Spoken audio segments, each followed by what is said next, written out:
Told you it wasn't gonna take long.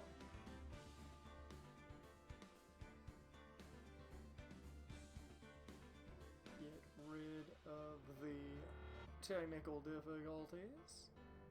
Nobody wants to see that. And we will pop back to the stream here. There we go. Actually, refresh this. I want to make sure I know the correct time that we are running off of here. There we go. Now we're good to go.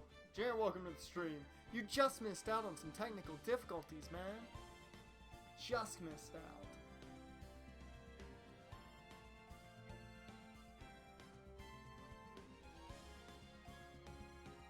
There we go. Don't know if that's going to be accurate. We're going to live there. He's not going to draft Fields. He never coached Fields. And he's already said before that Trevor Lawrence is everything he wants in a quarterback. I think people keep forgetting that he never coached Fields. Fields came in the season after he left.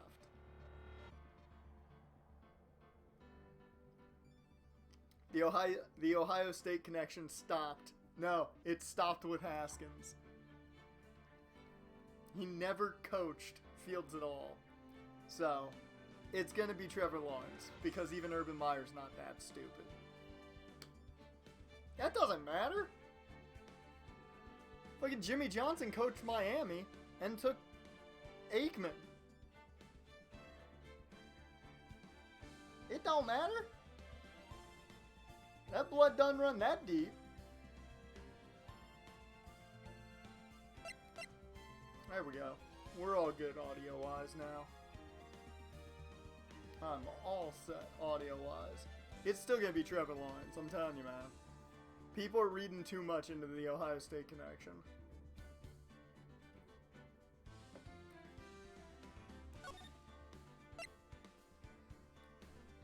No, I forgot. They're drafting Ian Book. Yeah, they're going to draft Ian Book first. That's totally where they're going to go. I thought it was Kellen Mond, man, is who they were going to go with. Oh, wait a minute. Did I forget to save at the end of the last stream?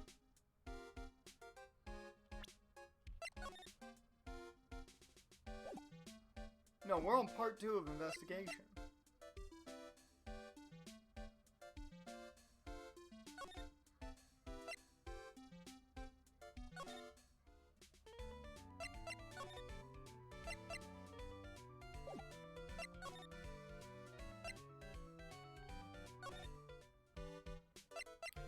No, we're good. We're good. I think. No, yeah, I forgot to save.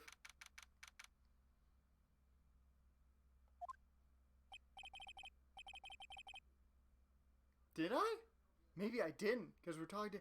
I don't know if I did or not. I've forgotten where we ended. I thought we ended right before the trial. Maybe we didn't. Oh. I don't remember. I'm legit gonna double check. Because I can. I just want to make sure I didn't forget to save.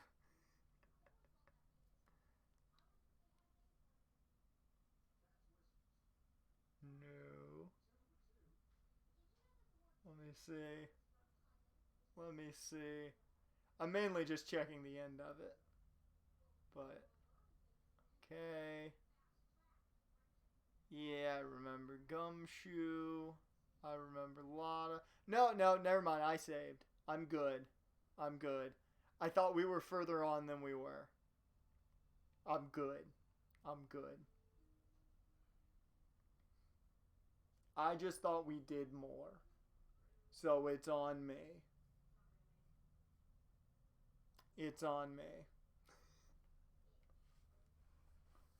I just thought we had gone through more. That quick double check never hurts. Ah, the lawyer did. So what'd you find out? Well, I'm still in the middle of investigating. Oh, like I see. That was the first day I streamed and my throat didn't hurt afterwards. Maybe I'm finally getting used to this. There you go, Jan. There you go. You're getting there. You're getting there. Soon you'll be so used to it that the voices will just start popping out of nowhere and you'll be sitting in the middle of your room just doing nothing. And suddenly it'll be like, well, look at what's happening here. And you'll be like, what the fuck was that? That happens a lot. You know. Not that it's the voices in the head, but you know, it happens a lot. But I've already told you everything I know, dude.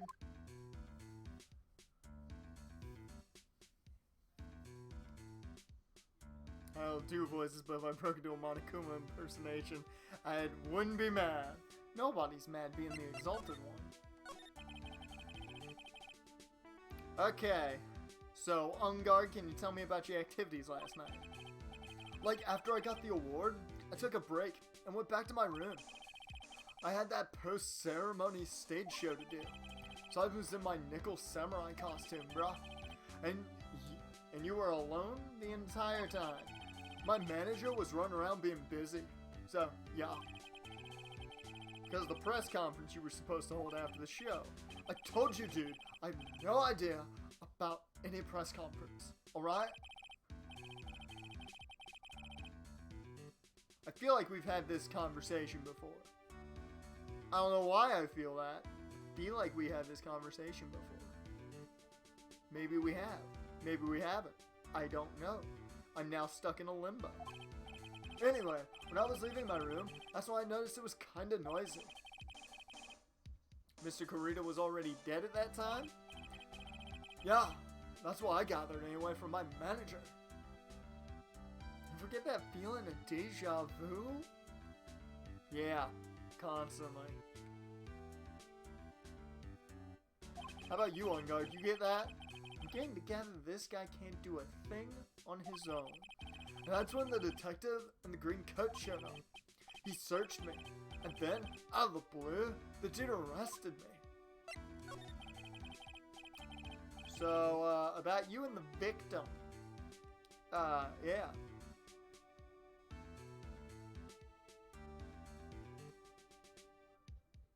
Whose voice line is it? Maybe I just don't know the voice line.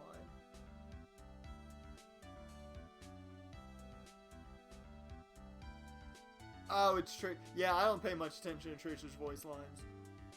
Like, literally, my favorite voice line's Farrah's, and that's just because it's a Friday Night Lights reference. And I'm really pissed that McCree doesn't have a voice line for having it. There's no reach for. Wait, no, there's a reach for the sky. There's no Snake in My Boot reference, which I really wish he had a voice line for Snake in My Boot. About you and the victim, Mr. Juan Corrida. What sort of, that's got nothing to do with anything, dude. So shut up. Man, with that face of his, you can't even tell he's the same age as me. And he wanted to try to make a Jammin' Ninja movie, even though we all know it failed. Like, does he bleed? The Nickel Samurai still won the end, right? Yeah, I took the Grand Prix by storm. So why would I, the winner, have any reason to kill the guy anyway? Dude, you'd think it'd be the other way around, you know? It's high noon, and there's a snake in my boot. I'd be down. I'd be down. Give me that voice line. Give me that voice line.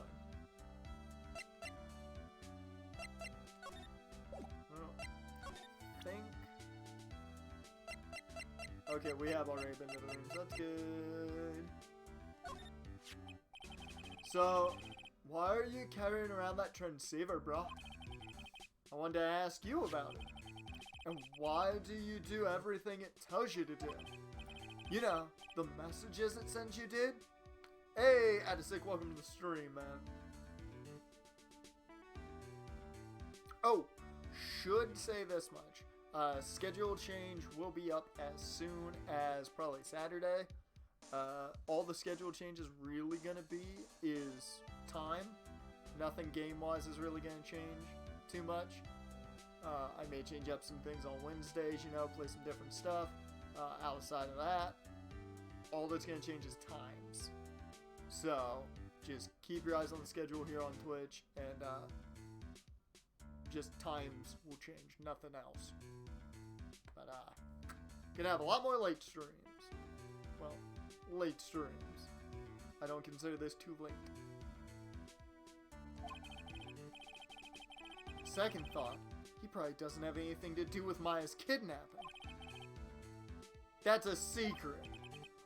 Okay, whatever, dude. Like, shut up, man. Dude, I know I like to throw around money, but it's not like I buy anything and everything. Oh, he thinks I'm trying to sell him shit. Got it. Okay, nothing about that. How about the wine glass, bruh? You know nothing about... You know nothing.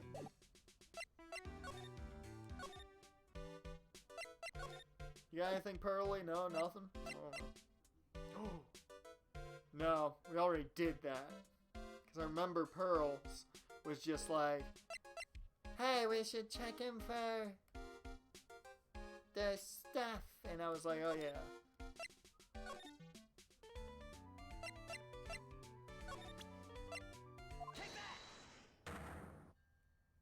I'm just interested in what the first line Old Dad gives us is. Please, keep the mask on. God damn it, I wanted to do the Monokuma voice. Damn it. What you witnessed. Alright, I'll be honest with you for now. Then please, tell us what you saw. But oh, what a waste. And here I have a perfectly good chance to have a little fun at you youngins' expense. I am a little devil after all. Doesn't that imply you aren't a good person? Alright, I'll give you what you want. Don't know what she wants.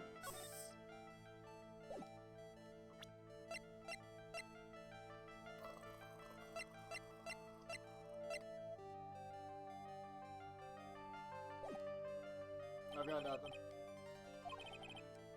Alright, well, shit.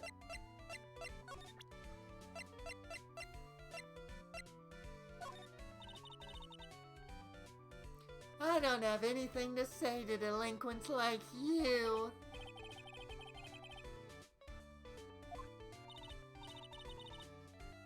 Oh god, Pearly gonna throw hands! She ready to go? Let's do this. Let's do this. Let's throw hands. Let's throw hands! Alright, enough of that. Nobody saw that. You didn't see that. Well then, how about I tell you my measurements? Oh, no, that's okay. Really? She really doesn't like you, does she, Mr. Nick? I know. I know. Nope. Okay. Ah.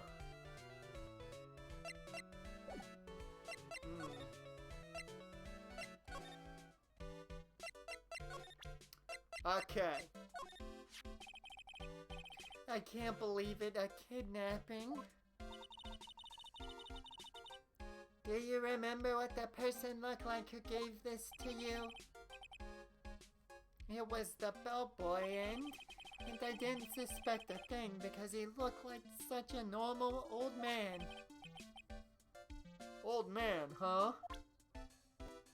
It was Jerry Jones. I knew it.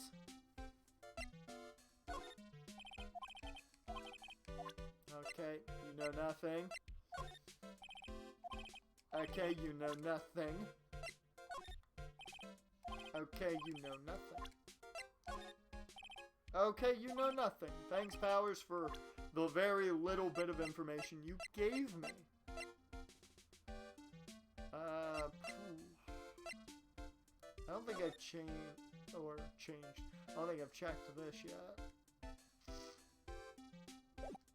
Okay. To the hallway. I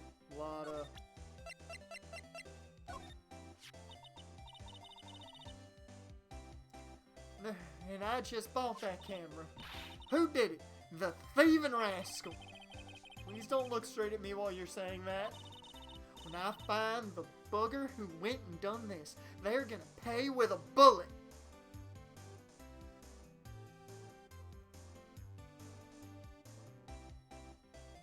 Can we get this on tape? Anybody gonna put this down in writing? Lotta just confessed to murder. We need this so the fact that we're not defending Lotta. We're not defending Lotta. No way in hell we're defending her at this point. She just confessed.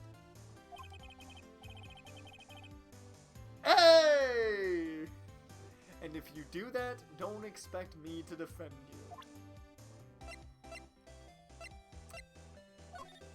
Shit. Ah.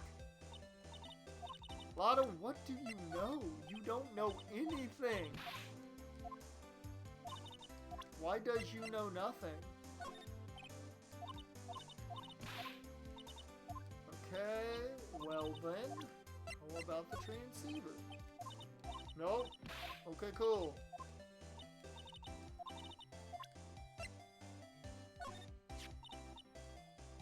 Hey, what's that? A press conference ticket? How come I ain't got myself one of them? She's Jon Snow and he knows nothing. True. True. But please don't direct your anger at me. Why in tarnations wasn't I invited to that? How come someone on the bottom of the popularity chart like you got the info?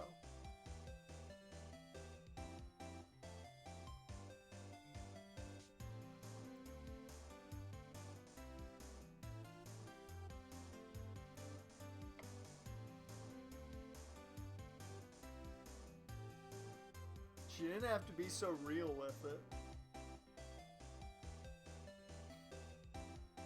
Like, you know, I get it. I'm not popular, but you didn't have to, Lotta. You really didn't have to.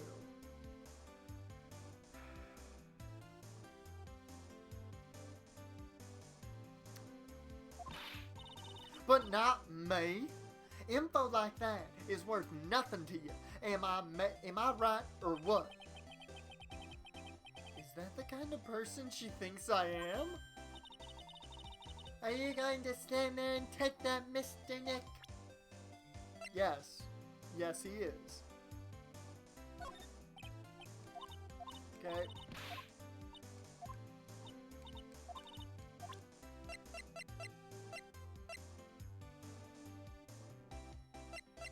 Wait a minute. What the fuck are you hiding, Lotta?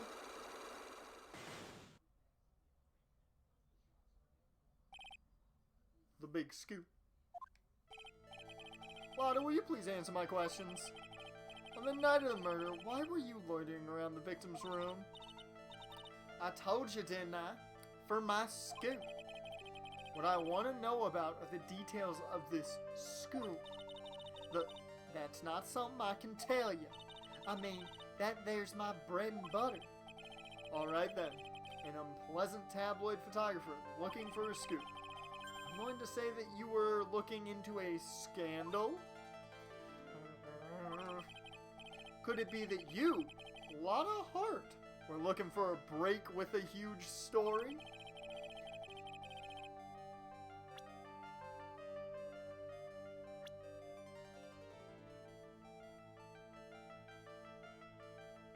Okay, I gotta double check something before we even... I think I know where this is going now. I think I know where this is going, and I forgot to do one thing. Well, actually, I can do some things here.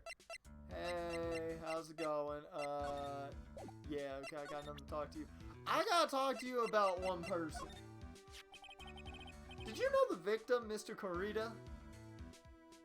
I'm also gotta talk to your client again, but, you know... I gotta talk to you about this first. I don't remember the voice I gave you. I feel like it was very basic. You see Chase Claypool's saltiness? Yeah. Yeah. And he's gonna feel really upset if Cleveland somehow upsets Kansas City, which I wouldn't be shocked if it happens. Cleveland team is good, man. God, what was your voice? I think it was real basic. And that's what we're going with, because I don't remember it. Yes, I knew him. The world is such a small place after all.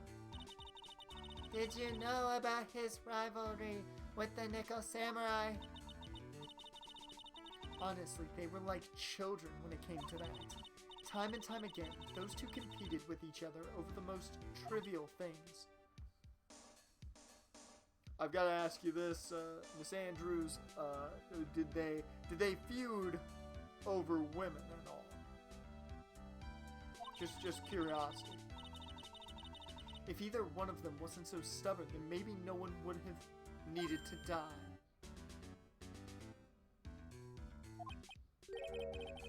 I've got a hunch this woman knows more than she's letting on.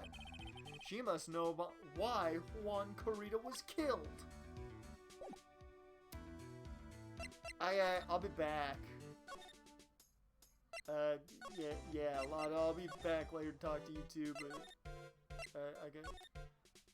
I don't really want to talk to you anymore, but I'm gonna have to, because you have information. Hey, back to the detention center. Hey man, what up? What can you tell us about your manager? Like, bro, that's my manager. Did you meet her? Yeah. What do you think? Like, strong woman, right? Yeah. And she takes good care of me.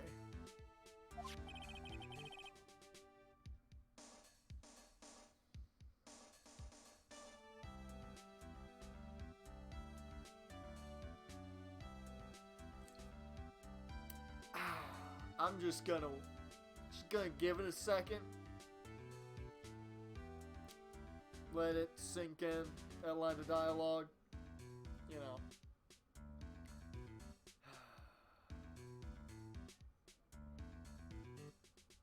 Okay, that's enough.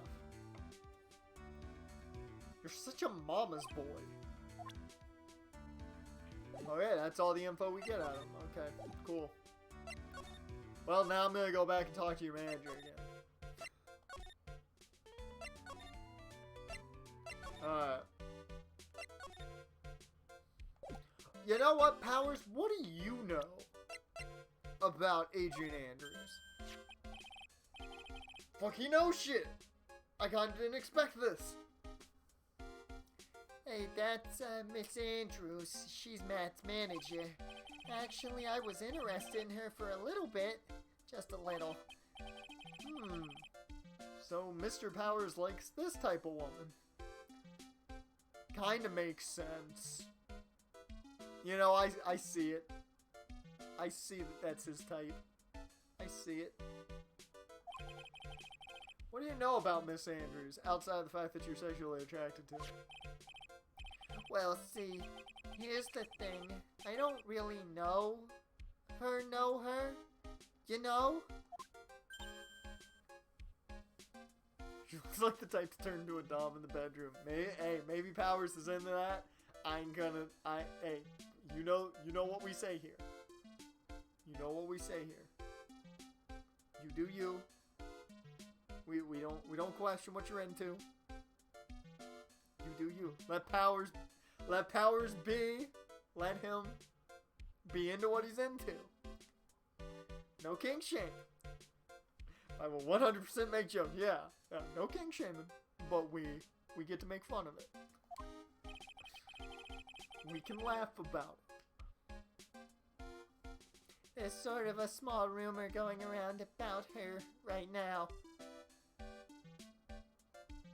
Oh, gossip? Oh, my dude. Did I ever tell you, Powers, that my boy Phoenix loves him some gossip? I mean, he watches all those shows like The View and all that. Not really. I'm just bullshitting for Phoenix's sake.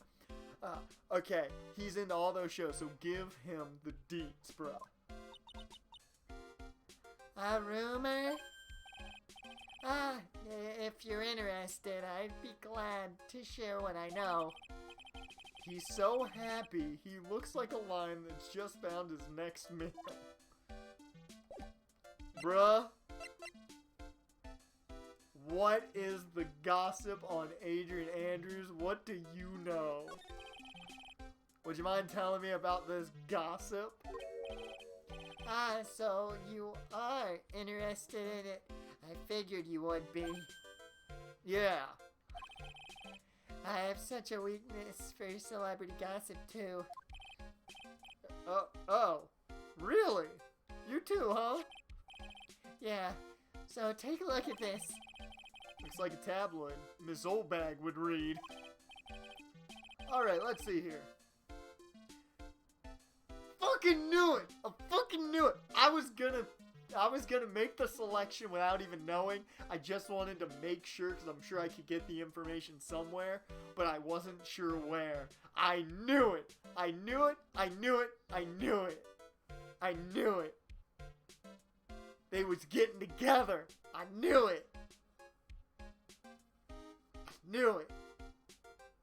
Alright, let's see here. Jammin' Midnight Rendezvous. To the mysterious yet beautiful manager, to the stars, Miss A.A. You see now, don't you? What?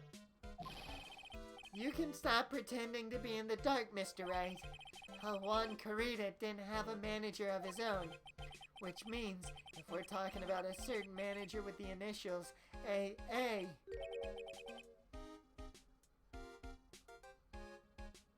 Brain blast! Adrian Andrews! Yes, exactly. This is big news. But it seems kind of odd. That woman, Miss Andrews, together with the biggest rival of her client? It's that wonderful thing that can only happen between two people. Let's see, I gotta find Pearl's voice every time. Mr. Nick, Mr. Powers looks so happy. Pearl's is just following along, not having any idea as to why she's smiling. Well, like the saying goes, one man's garbage is another man's treasure. Thank you. If you don't mind me, I gotta go talk about a wannabe reporter. Hey, Lotta, I know what you've been doing. But actually, I'm gonna go talk to the person involved first things first. Actually, because that seems like a smarter idea than talking to you. Hey, Miss Andrews, so I hear you're into, jammin' mysterious rendezvous. My boy Phoenix not so much into mysterious nor jammin' rendezvous, but I'd like to know about this article. Well, fuck you. Okay, then. I'm gonna go talk to a reporter then. Who isn't really a reporter, just kind of a wannabe tabloid reporter. Let's see if she'll just respond to this at all. Okay, she won't. Got it.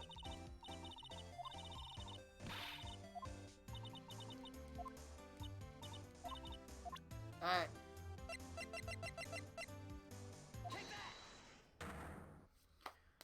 Okay, Lotta, we need info and you got some. The big scoop.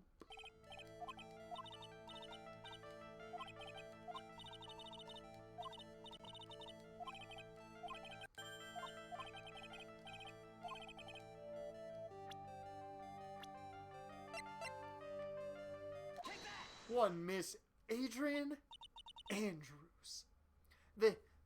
This woman, she's Adrian Andrews, Matt Ungard's manager. The Nickel Samurai's manager caught secretly meeting with his rival, the Jammin' Ninja. Now that sounds like some juicy gossip.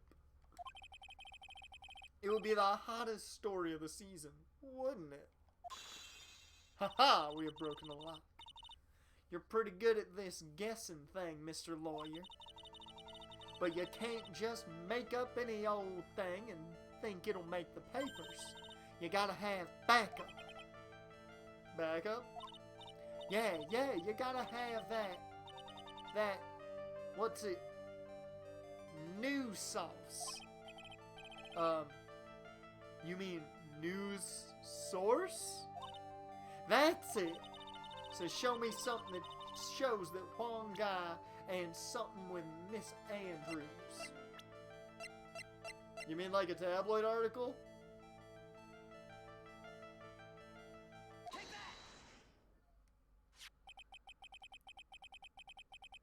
This is the article from a certain weekly tabloid. Jammin' Midnight Rendezvous? To the mysterious yet beautiful manager to the stars, Miss A.A. And what could the A.A. stand for? Ah! Mr. Corita didn't have a manager of his own. What's more, his rival, Mr. Ungard's manager, Adrian Andrews. She has the initials A.A., just like just like Austin Aries. A double. Isn't it a coinky dink? But she is not a belt collector. You saw this article and then thought to take some pictures of them as proof. That's why you were lurking around Mr. Corita's door last night. What? Ha-ha! We caught her. We caught her. Now give us the info. You were looking into Mr. Corita and Miss Andrews' affair, weren't you? You got it. I was gonna get myself a scoop by catching them in a secret meeting. There's already an article about it in one of the weekly tabloid magazines. It's no longer breaking news. What'd you just say? Her initials are A.A. What kind of vague thing is that? That ain't no proof of nothing. People are gonna want to see real proof. Well, at least I did. So that's what I was doing. Getting photos. Oh. I'm gonna whip up the reader's interest with some gossip and a little misleading. Then spice it up a little and have myself an exclusive story. Wow. Wow, Lotta. Nice journalistic integrity you got there. Not gonna lie, she fits perfect for journalism. I already finished writing up my spicy article, you know. But the paper I wrote it on, my note to myself, it's gone. Your note to yourself? It was inside the case of my $1,600 camera. They done run off together. I came here for my big story. Didn't come here to have my treasure disappear on me. Yeah, I understand. It's enough to make a gal go bonkers, I tell you. What's with people nowadays? I never thought I'd see the day when someone done steal something from me. Anybody want to tell Lotta how 2020 went? You really want that note back, huh? I've got no idea why, though. The story on that note is probably a bold-faced lie. Alright.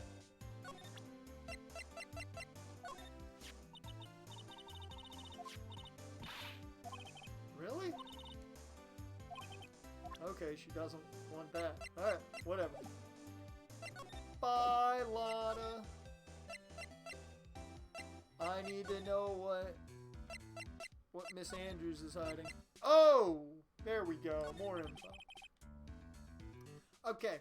Do you have any ideas as to why Mr. Corita was murdered? Why would you ask me about such a thing? I'm just doing my job. So, do you have any ideas? I can Everybody's got something to hide. What the hell? Miss Andrews? Sorry, but there's nothing more I have to add to this conversation. Is it a psyche lock, Mr. Nick? Yep. There's getting to be more and more of these lately.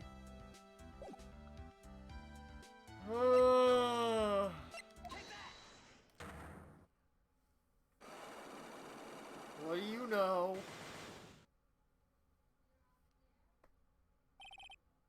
Motive for murder. Why was Juan Corrida murdered? If you ask me, I think you know the reason he was killed. Why are you hiding things? Don't you realize you're putting Mr. Ungard's life in danger by your actions? Why do you ask questions for which I have no answers? The truth is, I was not that close to Mr. Corrida.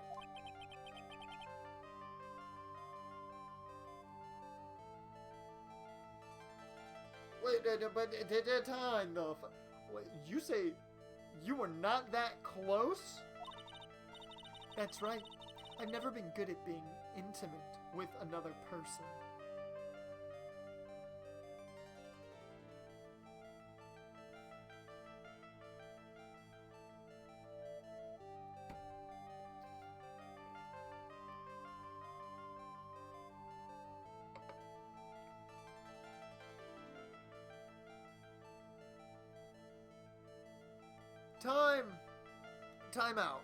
Time out.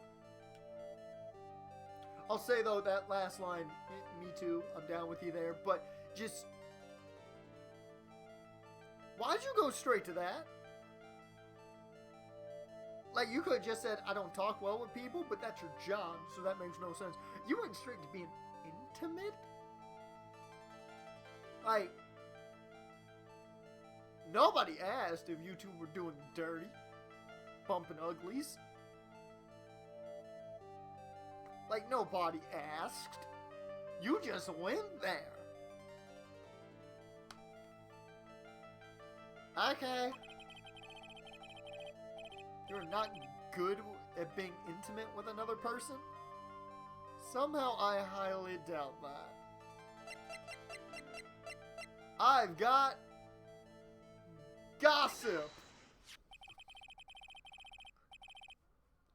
I've got the tabloids. As we all know, the tabloids are just like Wikipedia, 150% legit. You and Mr. Corrida had an intimate relationship, did you not? A silly third-rate tabloid article? If you even had half your wits about you, you wouldn't believe such rubbish. Should I make her British? She said rubbish. Well, it seems quite a few people have already bought into this story.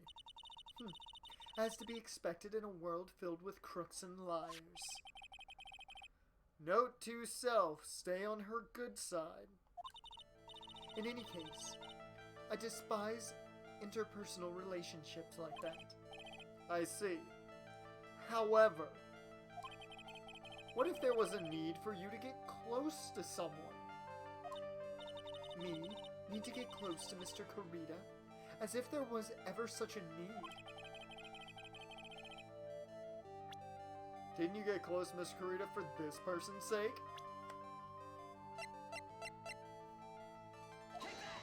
She did it for her client. Do you really still not understand? What?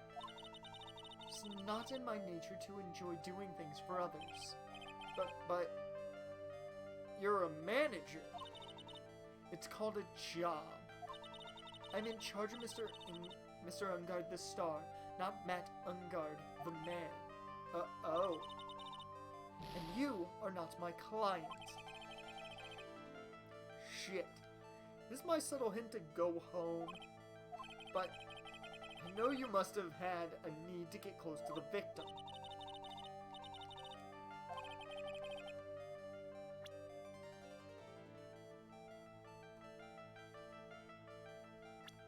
Like, I've got nothing on that, though. Okay, shit.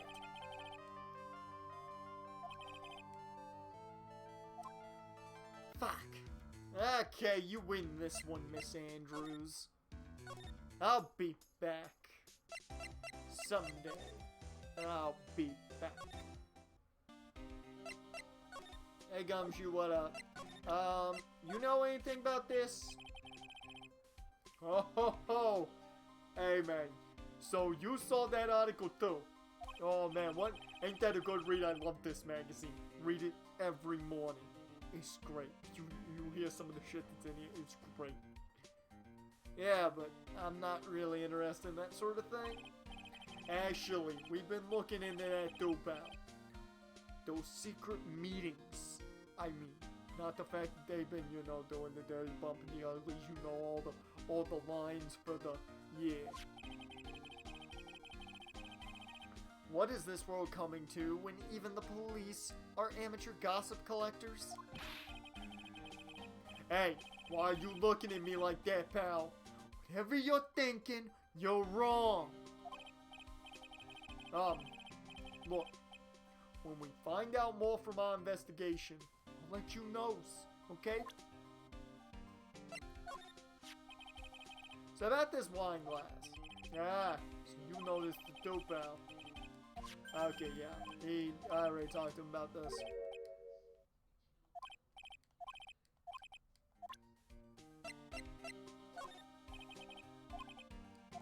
Okay, that could give me info on that.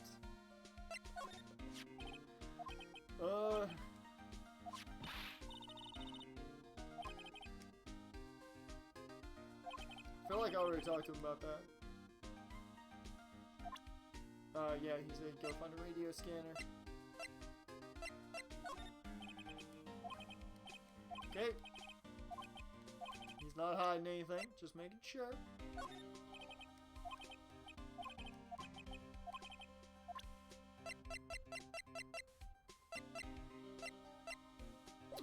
Alright.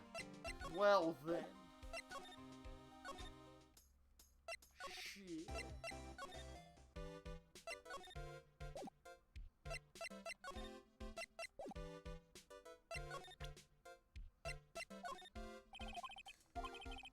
Okay.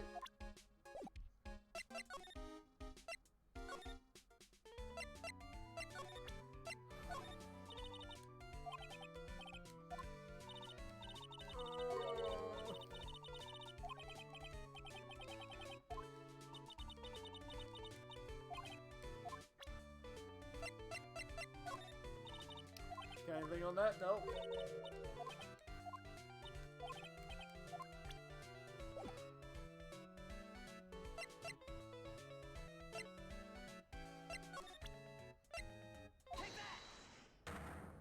I don't remember what she wants exactly, but I'm just trying to. I just want to read this again over. Please tell what you saw, but I'll always hear a perfectly good chance of what we'll find. You're in suspense. Doesn't that imply you aren't a good person?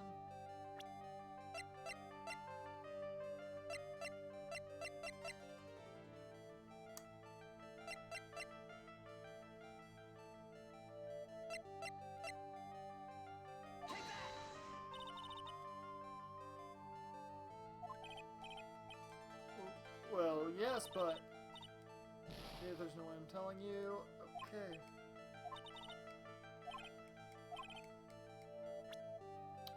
I'm just trying to figure out what she wants at this point.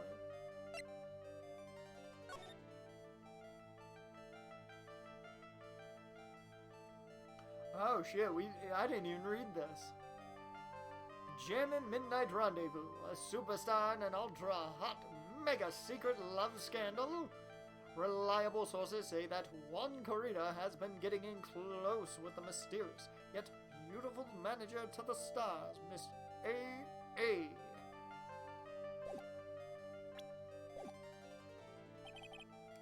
Okay, well, I'm out.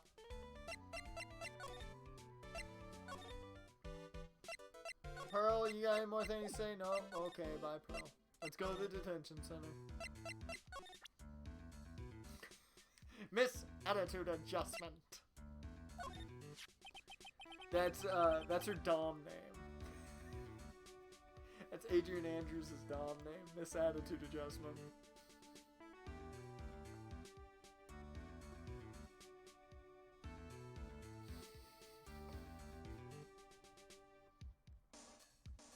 Oh, Lord. The shit that we come up with in these streams. What do you think about this article? Huh? If you're talking about her thing with Juan, like, I always thought she was a bit careless in the way she handled it. Like, I knew she was fucking him. Like, I heard him, like, one night. Like, they were going at it, bro. It was weird. I was like, whoa. Right on.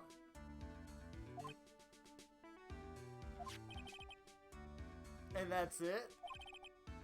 Like, that's it? Yeah. What good are you?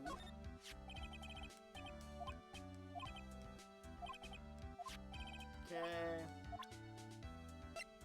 Let's see if he says anything about Miss Old Bag. Nope.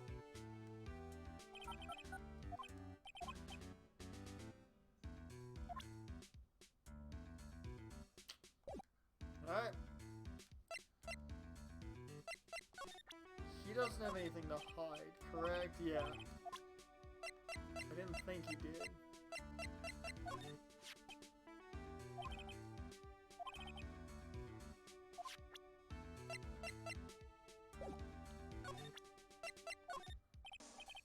Nope. Okay. I thought he might ask if I wanted an autograph. That's literally the sole reason I did that. Ooh, wait a minute. What happens if I show him? Nope. What use are you? Nothing.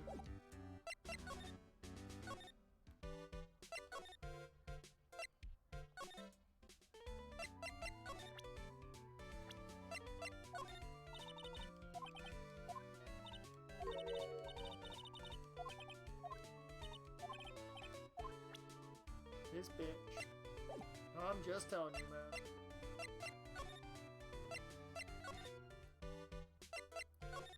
Alright.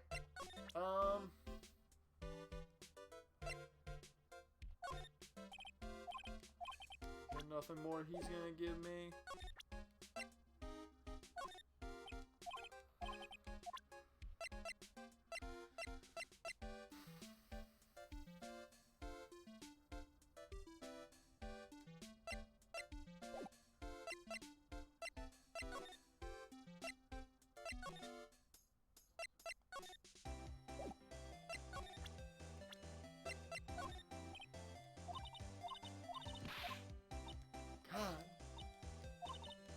Gotta figure out what Old Bag wants. What does she want?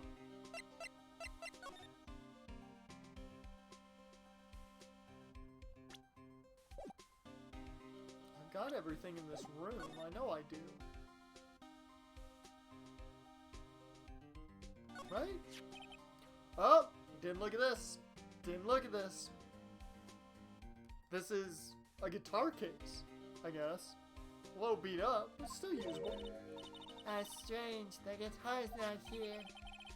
Maybe you forgot to bring it to the show? But Mystic Maya. She said the bright red guitar was the Jammin' Ninja signature item. I know who the murderer is. It's Jeff Jarrett. Or Elias. One of the two. Which you're like, it could be either. They could have been working together. That's true. Huh? This guitar case is wet. But it's only wet on the top of the lid. Yeah, there's no water inside the case. This is water, isn't it? What does WWE stand for? Walk with Elias. God, he's so good. Hey! We finally figured out what we had to do. We just didn't look at the guitar case. A lot of beeping. What's that beeping noise, Mr. Nick? I said, what does WWE stand for? Walk with Elias. heard this sound somewhere before. It's Miss Von Karma. Huh? For some reason, whenever I hear that sound, she pops up out of nowhere and whips me. Come to think of it, that's exactly what happened the last time. Sorry, I gotta make myself scarce. Listen, pal. Oh! Oh, shit.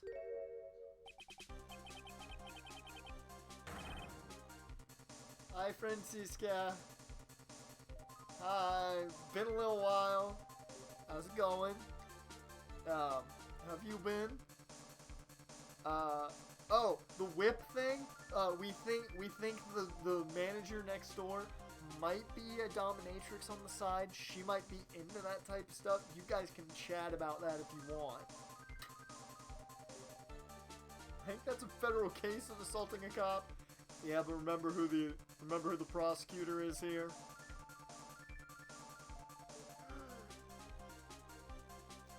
At last you reveal your true nature, Mr. Phoenix Wright.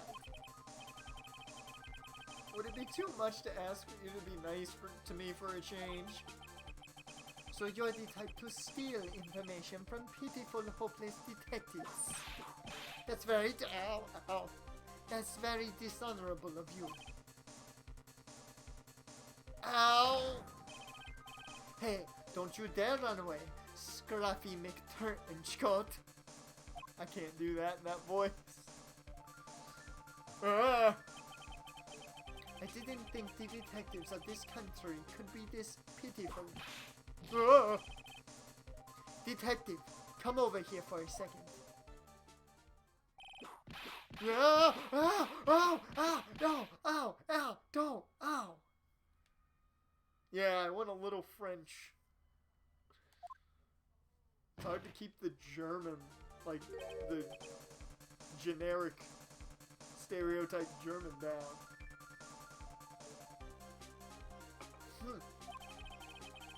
I feel better knowing at least you were man enough to face your punishment. He was so scared he just froze up on the spot. Mr. Phoenix Wright, you have soiled my perfect prosecution record. I've never forget that.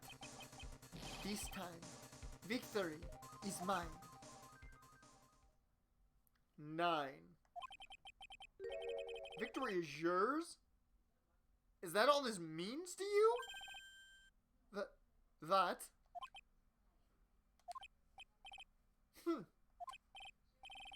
Come, Scruffy. The investigation briefing is about to begin.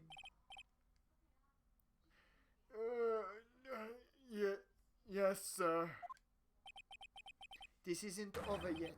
I swear on my family's honor. Ow!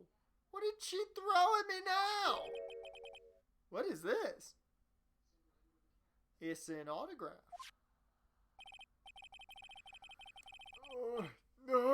I feel like at this point Gumshoe's just feeling it. Yeah. Well, I guess that means I gotta get back to the precinct now, pal.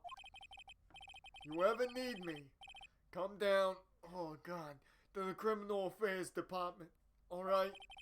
And if you can, try not to let Miss Von Karma see ya. What did I get?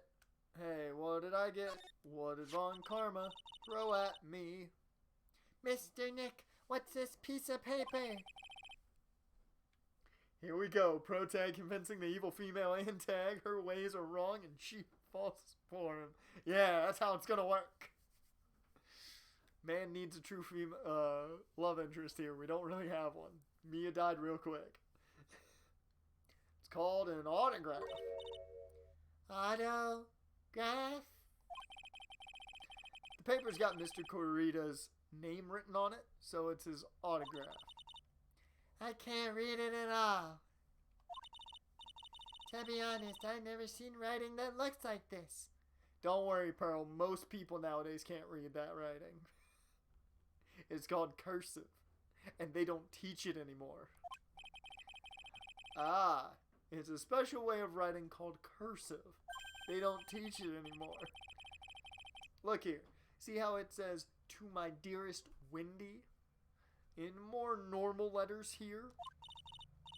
The sloppy, unreadable writing. It's crazy and cruel to give this to someone. Bruh. Pearl's gonna fight against cursive writing. Pearl, you're doing the Lord's work. You're doing the Lord's work. Hold on. Wendy? I've heard that name somewhere before. You right, Pearl. You right. You right. I know who we gotta give this to.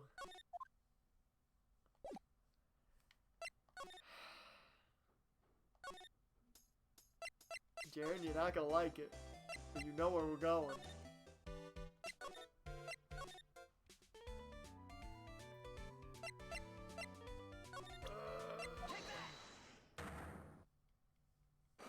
But we've already gone through this first dialogue, so we don't need to go through it again. We're good for now.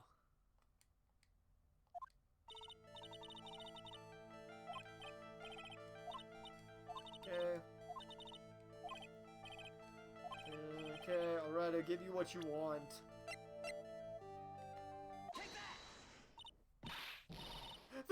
That's Juan's autograph! Yes, it is. And it even says "to my dearest Wendy" on it. That's me, right? Right? My name is Wendy Oldbag, so that Wendy has to be me, right? Well, it may say Wendy, but somehow I don't think Juan had this Wendy in mind when he signed it. Oh, please give it to me. Let me have it, please. I can't let you have it just like that. Yes, I know. Then how about an exchange? Wow. She must really want this autograph. Damn, the power of celebrities' handwriting. Right there, folks. My offer isn't good enough for you. Fine, Mr. Wright, you win. Wendy Oldbag ready to open up her heart, all for my dearest Juan. Well, hot damn.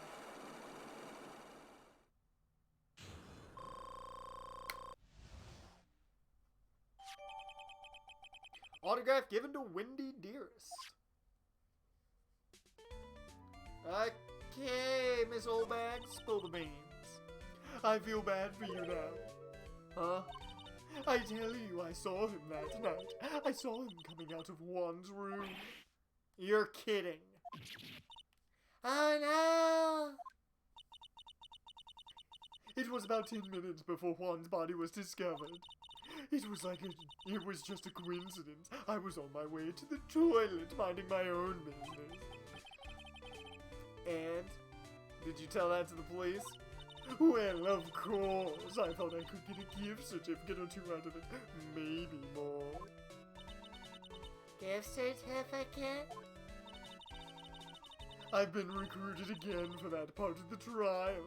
You know, the trial tomorrow. Oh, God, Jaren, I apologize, man. She's gonna be at the trial. This time you're gonna get it. I'm gonna work hard to get your client pronounced guilty. But Mr. Ungard hasn't done anything bad. I don't care about details, little that. I know he did my dear poor Juan in. I just do. That yellow-bellied chicken. A yellow-bellied chicken? I wonder what that would look like. I trust my senses. I know when someone did something bad, and I say he did it. What did Mr. Ungard ever do to her to deserve this? That's what I'd love to know. What did Mr. Ungard do to you to make you so... You don't know. That guy, He framed my Juan. He created that scandal that plagued poor Juan. Mr. Nick, What is it? what's a scandal? Oh, I'll tell you about that after we get home. Okay? Poor Juan, led astray by the wiles of that vile temptress. Mr. Nick, what do vials and wild temptress mean? I love having Pearl here to just ask what everything means. She's so relatable with some words. How about we just listen to what Miss Oldbag has to say for now? Okay, Pearls? So, Miss Oldbag, who is this woman you're talking about? Adrian Andrews, of course. Who else? That guy, he shoved the girl onto one on purpose. His own manager? But why? I thought lawyers were smart. It was to create a scandal to make one lose face. That girl drove one into a scandal that dragged his reputation through the mud. Sounds like a pretty standard definition of a scandal to me. Why do you know about that anyway, Miss Oldbag? I'm one of Juan's biggest fans. I'm always out there gathering information. There's nothing I don't know. And do you have proof that Mr. Ungard did what you say he did? Next week's issue of a certain magazine says so. Of course. A tabloid.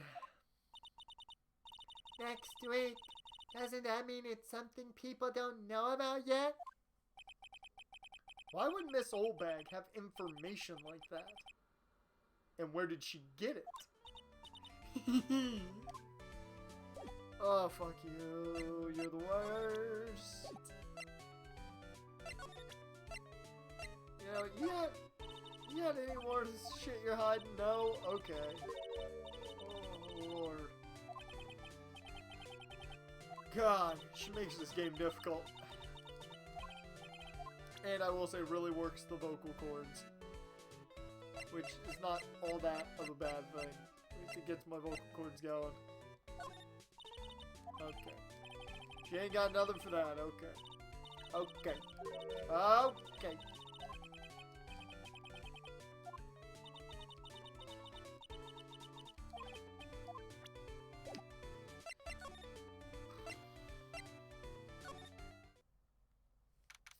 Let's head here first. Ow. Almost put myself in the eye. Jared, we're done. You're good to unmute. March 21st, Police Station, Criminal Affairs Department. Detective Gumshoe said they had an investigation briefing. Yeah. Oh, he's back. Hey, so you came, pal. Why the blunt greeting? Because there's nothing to be friendly or happy about. What do you mean by that? Well, you know things look perfect this time around. The evidence and testimony are alright, or airtight. Not alright, airtight. Yeah, you know. But, we can't just roll over and die. We have to stay positive. The power of positivity. It's a new day. Yes, it is. So what do you mean the evidence is airtight? Can't give you all the details, pal. There's two big pieces. Two? And both of them are in this photo.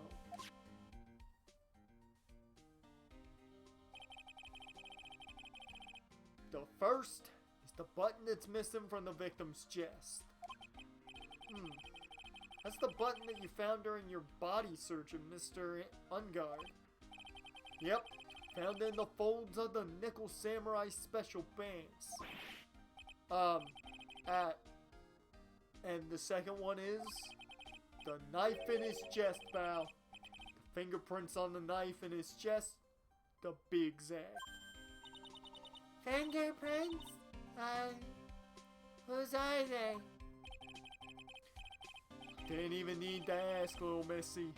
It's obvious they're Matt Ungots. Tomorrow's trial. Talk about being stuck between a rock and a hard place. So what about this airtight testimony? It's that old security lady, Miss Oldbag. I thought so. That bitch. What do you mean? Who does so? Did she tell you something, pal? Well... And I even told her not to open that mouth of hers and blab to anyone. Her blab knob is stuck on 10, and there's no turning it down. Trust me. Yeah, well, Miss Oldbag saw it all, pal. She saw Mr. Ungod come out of the victim's room around the estimated time of death. No way! What about this? You got any shit on this? What can you tell me about this guitar case? Oh, this is just what I heard, pal. But that's the Jammin' Ninja signature item. But the guitar wasn't in his hotel room. Yeah, we looked for it too. It's not normal for a person to forget to bring their most famous item to an award show. Starting to sound like that red guitar is related to this case after all.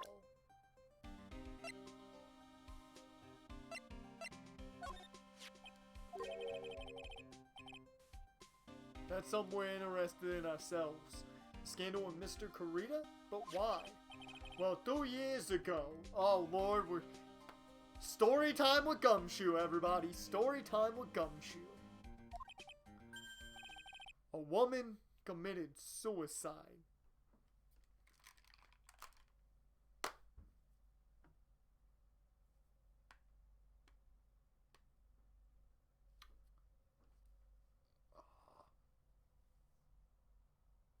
Like, I was anticipating, like, 2 years ago, so-and-so knew so-and-so, and this took place. No, 2 years ago, we escalate this thing to 100.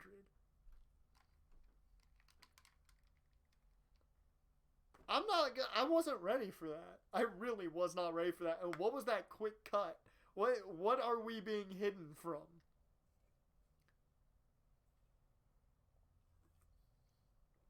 This game knows damn well how to be like, hey, you're gonna find some shit out. And then they're like, hey, this happened. We're not gonna show you and tell you everything, but this shit went down. I will say we're gonna go for a little while today. Not overly long, but we might go till midnight. Who knows?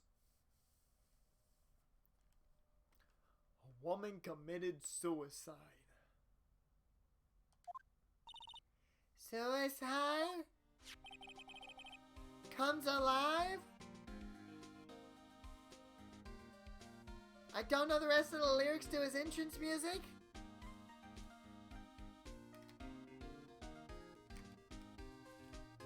Her name was Celeste Impacts. Celeste Impacts. Celeste Impacts. What's the joke there? Celeste Impacts. I don't get it. I don't get that one. Impacts? Yeah, I don't know. I was about to say, I'm like, her name's Impact. Oh shit. But no. Impacts.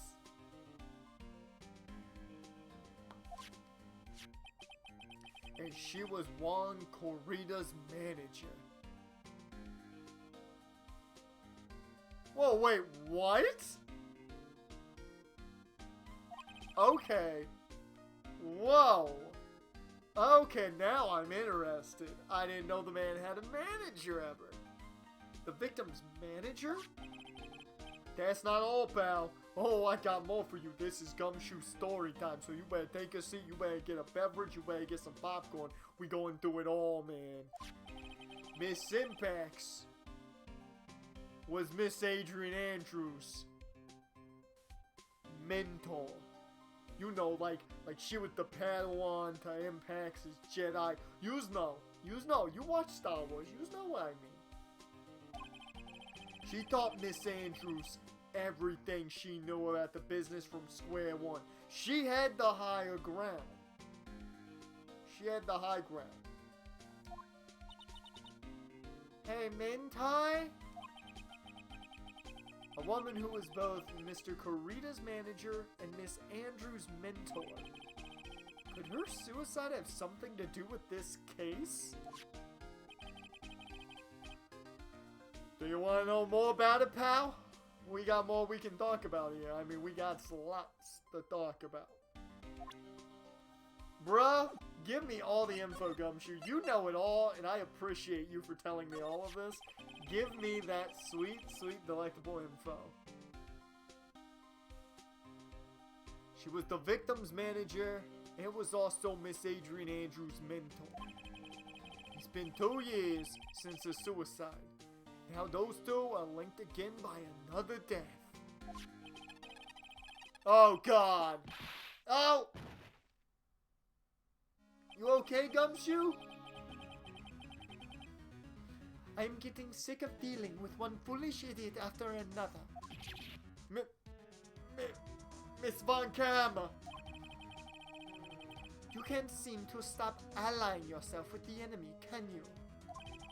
I don't need a traitor in my midst. You don't. You don't mean. I do. Scruffy, you have 30 minutes to get out of here. You are no longer needed. What's German for goodbye?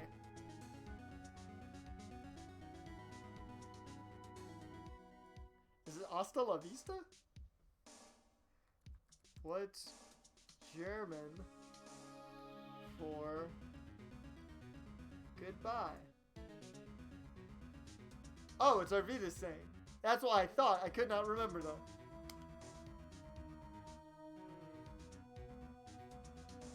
Yeah, I don't know why I thought hasta la vista, but I'm an idiot. You know, my brain first went Arvida saying, and I was like, is that German? Don't know why I second guessed it. And then I went to the Austrian that says hasta la vista. You know, because he's Austrian and not German. Yeah. You know, giant big brain, right? You're no longer needed. Arvida saying. Yeah, bro. Don't even ask. I couldn't tell you why my brain went automatically to hasta la vista.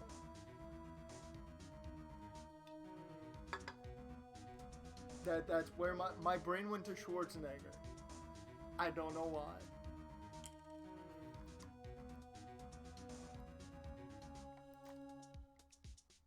And I'm like, Schwarzenegger, Terminator, hasta la vista.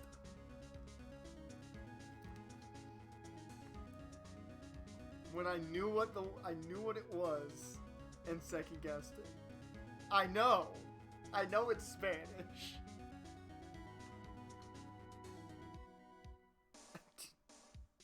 Don't ask why my brain automatically went there. Well, no, that's because... No, I said Austrian because Schwarzenegger is Austrian. That's why I said Austrian. I didn't say hasta la vista is Austrian. I said I went to the Austrian guy. I went to the Austrian who said hasta la vista. And I don't know why. Don't know why I automatically went there. We were due for a really dumb moment. I've been having too many big brain moments on stream. We needed a really stupid moment. There we go. That's... Oh, wait, you hold off 1 second. The idiot playing this game needs you to hold up 1 second. Please, wait, sir. If I don't get this month's payout. Quiet. If it weren't for traitors like you.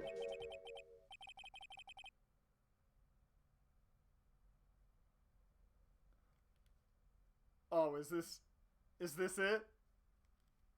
This feels like the moment. This feels like the moment the music, like, the lights went out. The lights just went out on her. Right as she said that. The lights went out on her. The crowd is dead silent. There's a slow beat of a drum. The music starts to hit. It can't be! It can't be! I would have won. Is that what you want to say? The great German goodbye. Hasta la vista, baby. Yeah, the great German goodbye. Hasta la vista. God, I'm never gonna live that one down. God, man. I hate myself solely because I was like, it's a Wiedersehen, right? And I'm like, no, it's not. I don't know why I didn't think it was. And then I went to the Austrian dude who speaks Spanish in a movie. I love when I'm too stupid for my own good.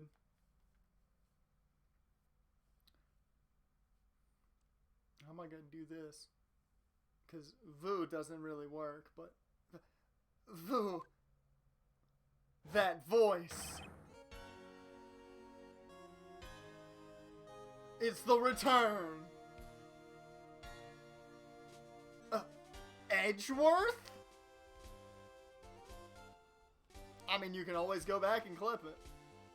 You can always go back and clip it.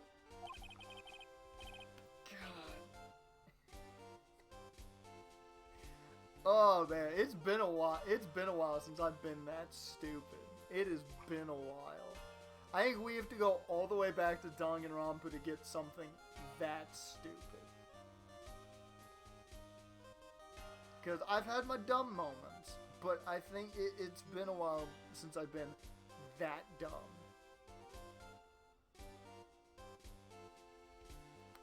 I think we would have to go either all the way back to the first one or it's in the second game. One of those two is my biggest dumb moment since what just happened. It's been a long time, right? This person, this is Mr. Edgeworth? What am I going to do with you? Still blaming others when things go wrong? You haven't changed a bit, Francisca. Oh man, the tag team's back together again. She's fucked now. You! How dare you show your face to me without a shred of shame upon it? You saw a divan common name, dragged it through the mud. You even ran away with your tail between your legs like the ill-bred dog you are. Whoa, but will a heel turn come with it? That's the question. That's the question. Is Edgeworth? Edgeworth is back. But is this truly the reuniting of a tag team? The big question is, will Phoenix accept his former tag team partner? That's the real question. Are you talking about the Von Karma family creed to be perfect in every way? Then let's hear it, Francisca. How are things going? I hear you are having a rough time maintaining perfection in this country. You seem to be getting crushed under the weight of it all. That's why I came back. Oh, this man showed up to steal your spot. He came to take your title. Keep your assumptions to yourself. I haven't given in yet. I won't lose. This case is mine. I'll never hand it over to you. Never. Mr. Phoenix Wright, I will see you tomorrow in court. It will be a clinical lesson on the meaning of total victory. Still the same wild mare she always was. Oh man, Edgeworth is not... I'm happy to see you back, Edgeworth. I don't know about Phoenix, but I'm happy you're back, bro. We should team up on this case. You should be my co-defense attorney. Come on, man. Come on. The Edgeworth, the Wright, law, and court. Come on. Yeah, hasta la vista, Von Karma. Hasta la vista. That famous German goodbye.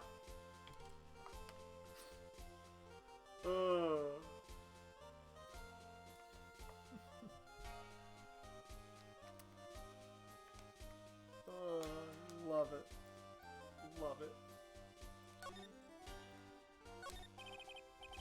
I thought you, the prosecutor Miles Edgeworth, had gone and died. Mr. Nick? I never wanted to see you again. I think that's enough of a warm welcome for someone you haven't seen in a year. Are you going to run tomorrow's trial? You heard her right. That wild mare hasn't given in yet, it seems. So no, I don't think I'll be making an appearance. He will make an appearance! We need the tag team back together! We gotta group back up! Come on! You gotta join the defense team! Come on, Edgeworth! We need the Wright Law offices!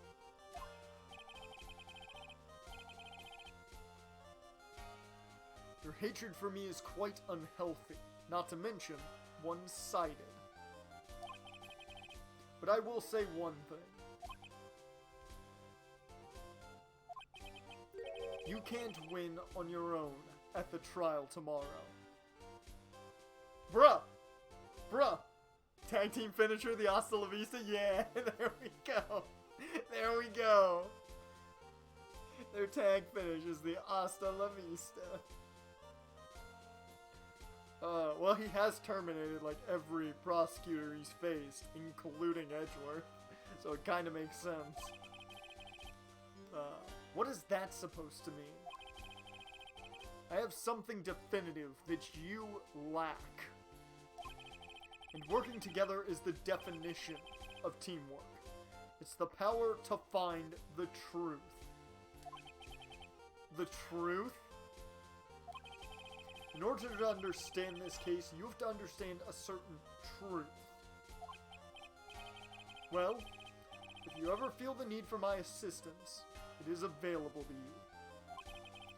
I'm not in charge of this case, so I can be a bit more generous with information.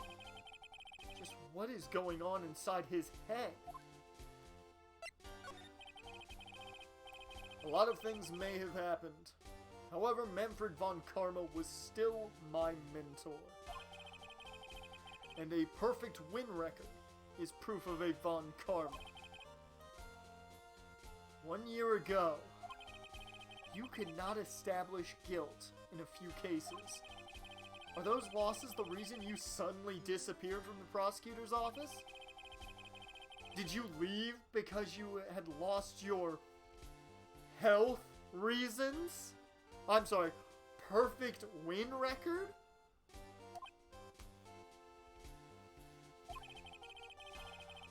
Did you Brock Lesnar this? Edgeworth? Did you leave after losing?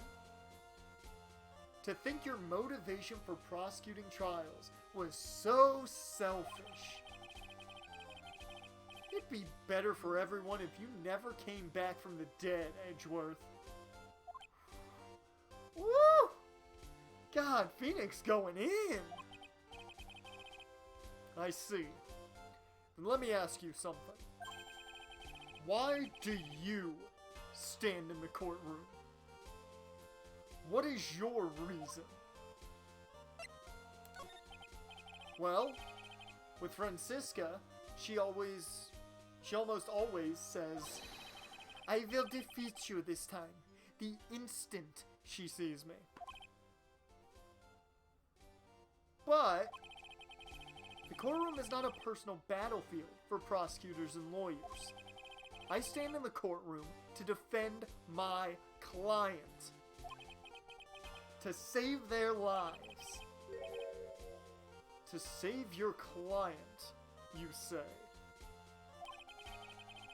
Those who think only of their own ego-driven goals. Those kind of prosecutors are reprehensible to me. I had a tough time there for a second. Yeah, lawyers have literally win-loss records. But okay, sure, Phoenix, go off. Even if you're a prodigy, or someone like you, Edgeworth. I'm loving this. This is fantastic. This is exactly what I wanted from the return of Miles Edgeworth. This is what we needed. This is the Randy Orton Edge feud right now. But they're going to team up and they could become great. It looks like there is still a lot you have to learn. A lot I have yet to learn? Me? Well, that's enough for now. The time when you will see. The time when you will see is coming soon enough. I don't understand that English. And Edgeworth is gonna hit Phoenix with a spear and start a Mania feud. Yeah, man. Oh, Lord. I just wanna know. I just wanna know. Okay. Okay. He's not gonna take any evidence. No, he's not. He's not gonna take any evidence. Okay. What do you know, though? Adrian Andrews. She holds a large secret within herself. A secret? You can't help but feel that this whole case revolves around her.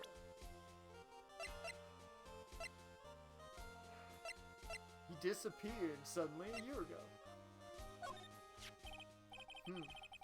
This woman is another key to solving this case.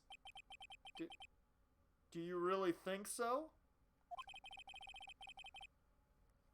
She was Adrian Andrews' mentor a long time ago, but she was suddenly called away by a different show and became Juan Corrida's manager. And then, a few months later, Celeste Impacts died. But her death was ruled a suicide, right? Yes. But there is still one riddle we've yet to solve. Bruh. A riddle? Her suicide note.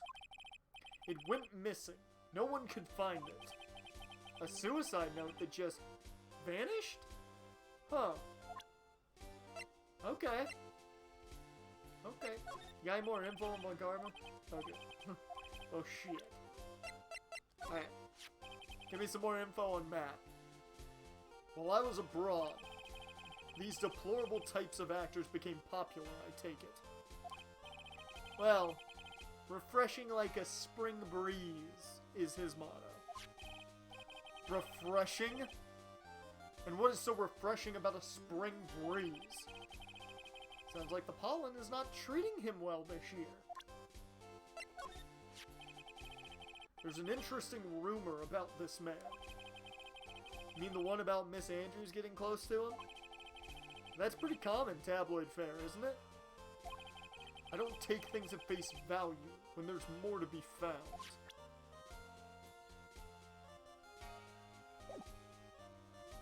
You know what, Edgeworth? The team's getting back together, man. We're bringing the band back together. We're doing this. We're gonna do this shit.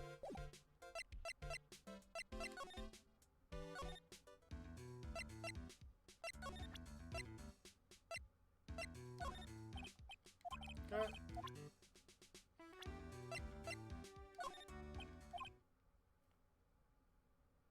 I didn't expect him to actually do anything. I was just ready to just constantly press X to just skip through him saying, "Oh no, bro, I don't know anything, y'all."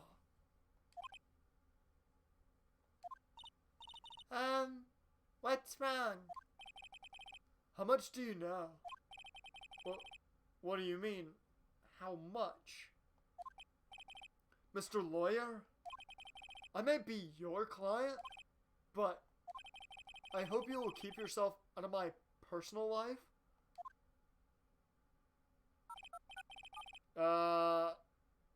No. I would never. Now, if you'll excuse me, I have a lunch appointment I have to keep. You're in detention! What are you going to eat with? The security guard? Mr. Nick? The Celeste Impacts lady. Somehow I get the feeling she is a very important person in all this. Well. Back to the hotel. Yo, Miss Bitch, what you know? Okay, you don't have anything to say about our boy coming back? We're gonna tell you that he's bad. Thought you'd be a fan, but no. Of course you're not a fan, because he agreed with us on that trial.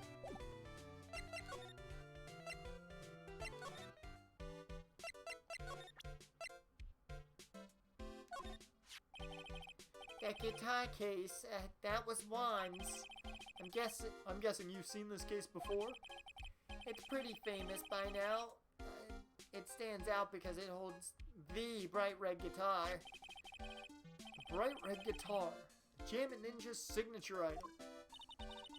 If the guitar is so important, how could he forget it for the award ceremony? That does seem a little strange. Hey!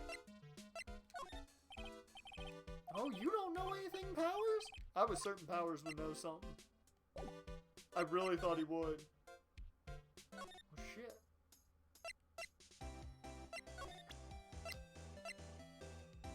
You know anything about the guitar? Of course you don't want it. You don't know shit.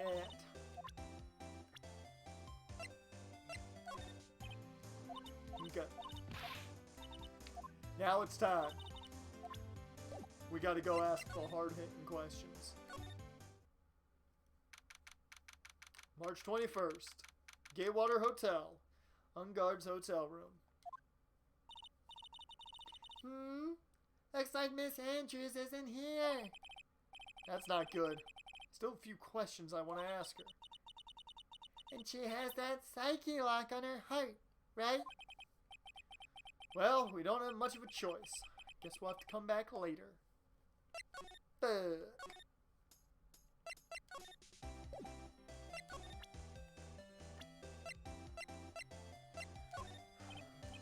You didn't see anything, Lotta? You've been standing here the entire time. Now, what good are you? Maybe she's in Karita's room?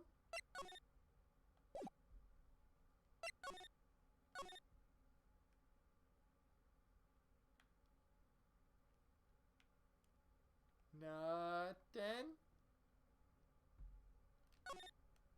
Nothing? Nope. Okay.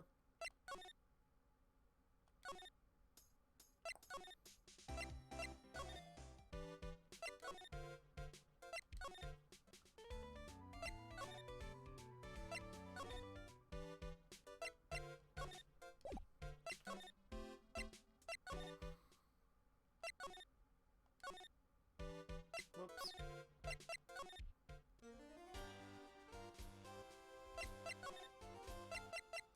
Oh, we didn't talk about the missing suicide note. That explains it. Miss Impact's death was most certainly a suicide. Or, Miss Impact's death was most certainly a suicide. Of that, there is no mistake. However, we could not find her suicide note. That's when the police began to suspect that someone had hidden it. Suicide note? But how do you know Miss Impacts had even written such a note?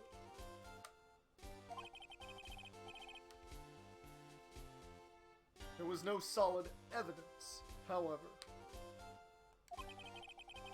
We did find traces of ink on her right index finger, which makes the likelihood of a suicide note very high. Who would hide such a thing? The police think it was Mr. Juan Corrida himself. The victim?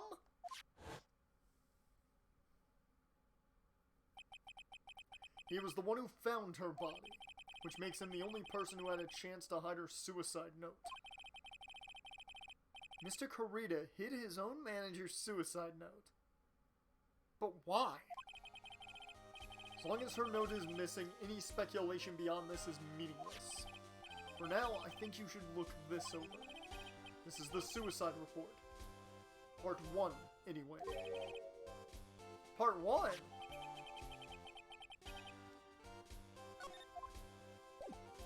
Let's take a look at this shit. Can't even see it. Can't even examine it. I don't like to look through reports. I like suicide reports even less. Worst of all the reports that have multiple parts, like that one. That has 2. 2 parts? What you just handed me is the first part of the report. Here's the second part. It's just that easy. Hand somebody part 1, they'll give you part 2. The second part of the report is about an attempted suicide. The attempter's name, it's Adrian Andrews.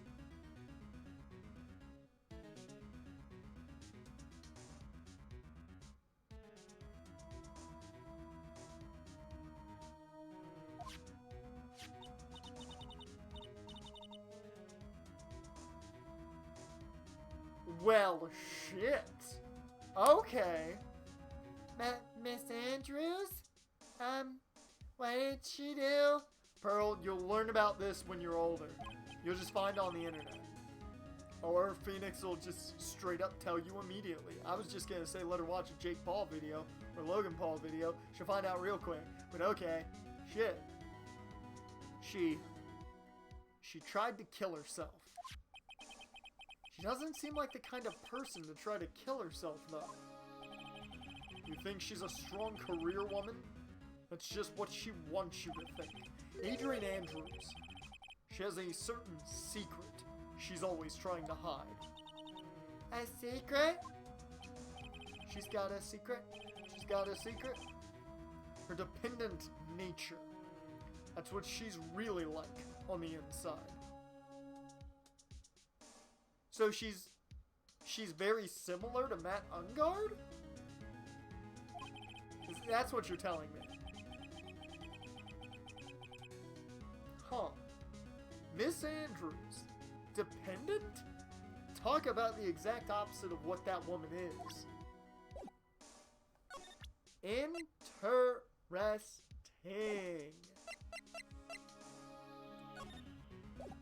You got anything else to talk about? Nope.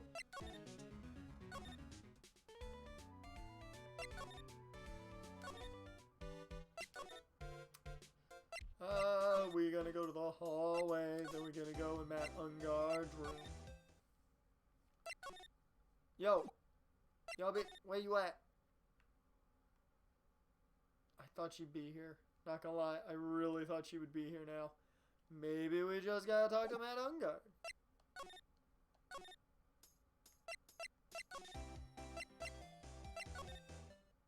Nope, not here either. Okay. Thought I'd take a chance.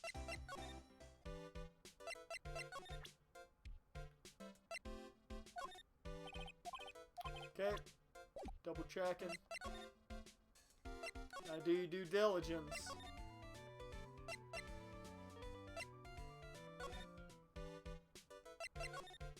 Nope. Detention center.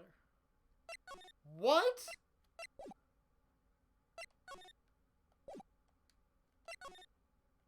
So who do we talk to?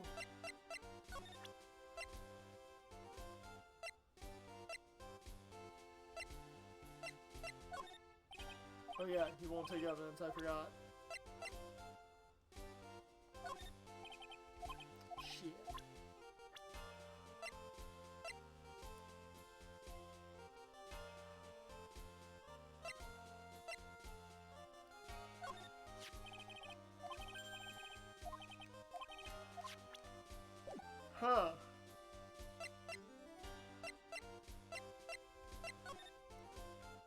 Assume there's not much to really examine here.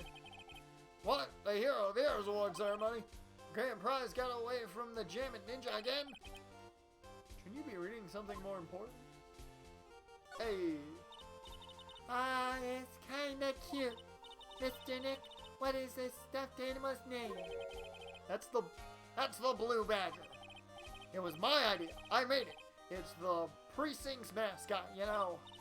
Oh, wow. I'll get him assigned mascot of every police station if it's the last thing I do. Hope you succeed in your mission, sir. Fine, they're a lot tidier than I expected. Okay.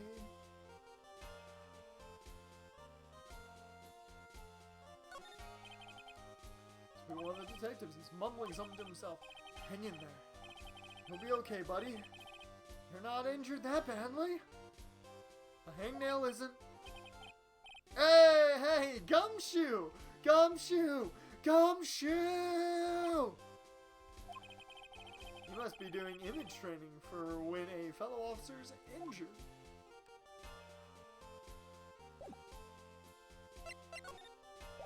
Oh. There we go. What's this about Miss Andrews having a dependent nature? I don't think that's the correct Pokemon nature, but you know, either way. I think that would just be lonely. Adrian Andrews' attempt at suicide was a few days after the death of Celeste Impax. And why did Adrian Andrews think about committing suicide? Because she had apparently lost her will to live. Lost her will? But why would she? Her pillar of strength, her mentor, Celeste Impax, was gone forever. That's why. You seeing some correlations here? Because I didn't think about it until he just said what he says, what he's saying here. You see any correlations between a certain character and Miss Andrews at all? Very similar situations. I mean, given different styles of death, even though I think there may have been a murder that went on here too as well. But I'm seeing some similarities between one Miss Adrian Andrews and Phoenix Wright. Well, why would that? Is this what they call following someone to the grave? After her attempted suicide, Adrian Andrews started attending counseling sessions. She is someone who needs a person in whom she can trust absolutely. And once she finds that person, she'll do anything she can to keep them near. Without such an anchor in her life, her crippling anxiety stifles her ability to live. Damn. And that's the nature of her dependency on others. Hot damn, this got real deep real quick. When Celeste Impax suddenly committed suicide, the world before her turned pitch dark. That's according to Adrian Andrews herself. Then, that means her super confident attitude, it's all a facade. She's only copying her mentor's behavior to hold herself together. How terrible. Hey! Bo!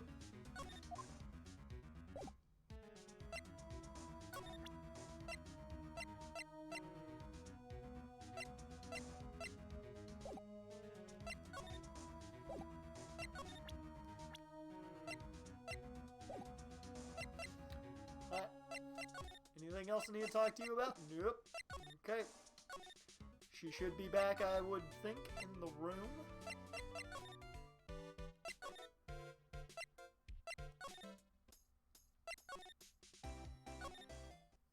Yep, here we go.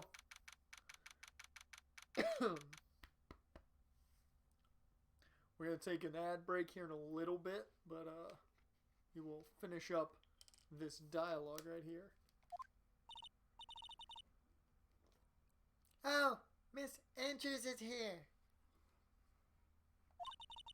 But it looks like she's talking with someone. That's Franziska von Karma?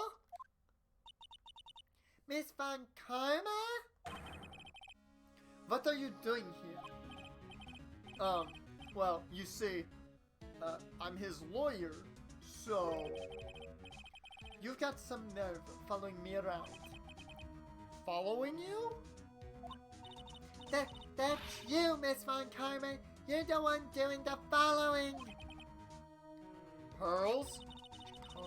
Calm down. You're always following after that Mr. Detective with the little beard.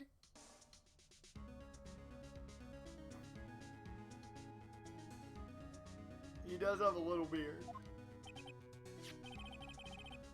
Me? Following after Scruffy. Don't make me laugh. Let me show you something interesting, little girl.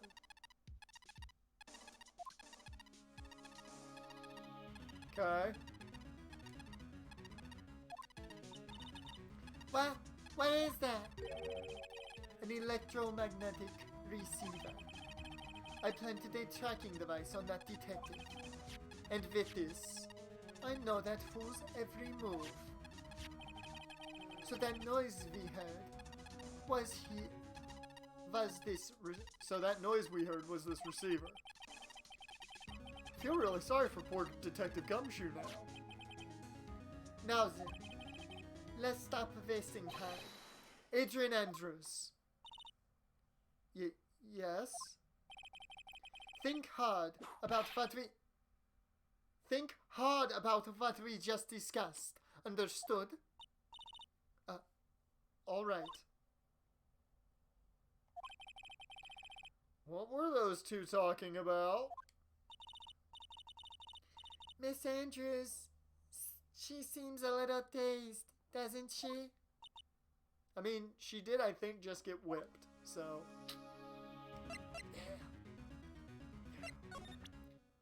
Hey, you know,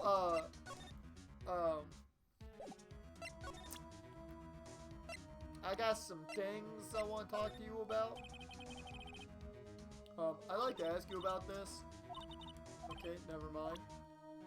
How about if I talk to you about this? Okay, so it all, okay. Well then, we're gonna do this the hard way.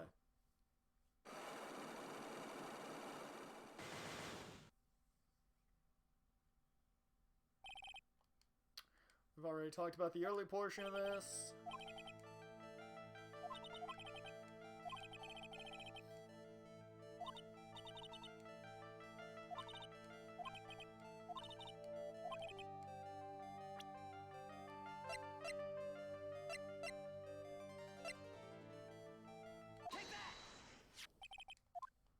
Okay, we already touched on this.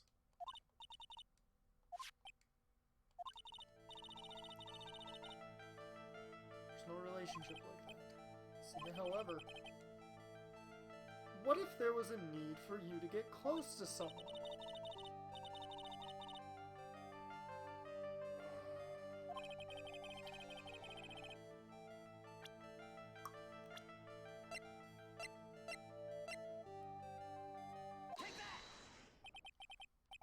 Celeste Impacts, your mentor.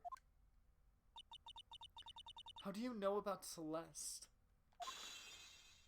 There we go. Broke down one. Miss Impacts. She committed suicide, didn't she? Miss Andrews, you're gonna have to talk. But it looks like no one knows why. right before her death, she was Juan Corrida's manager. So, I believe you got close to Mr. Corrida so you could find out more about her suicide. You have a great imagination. You may have a future yet as a slimy muckraker for a putrid third-rate tabloid. Miss Andrews? There was no mystery surrounding her death. None. It would be pointless for me to force myself into a relationship for nothing. Is that really true? Was there really no mystery at all? I don't believe you were completely at ease with the way her suicide was resolved. Seeing that we got evidence that you were in shock. Get a hold of yourself, huh? Undoing yourself, and I suggest, huh?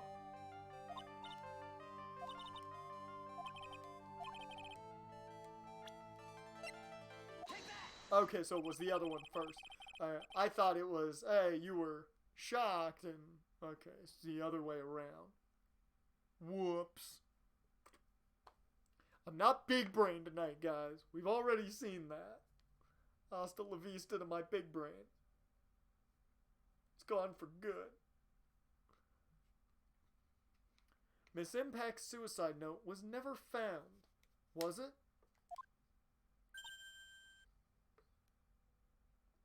Do I have your attention now?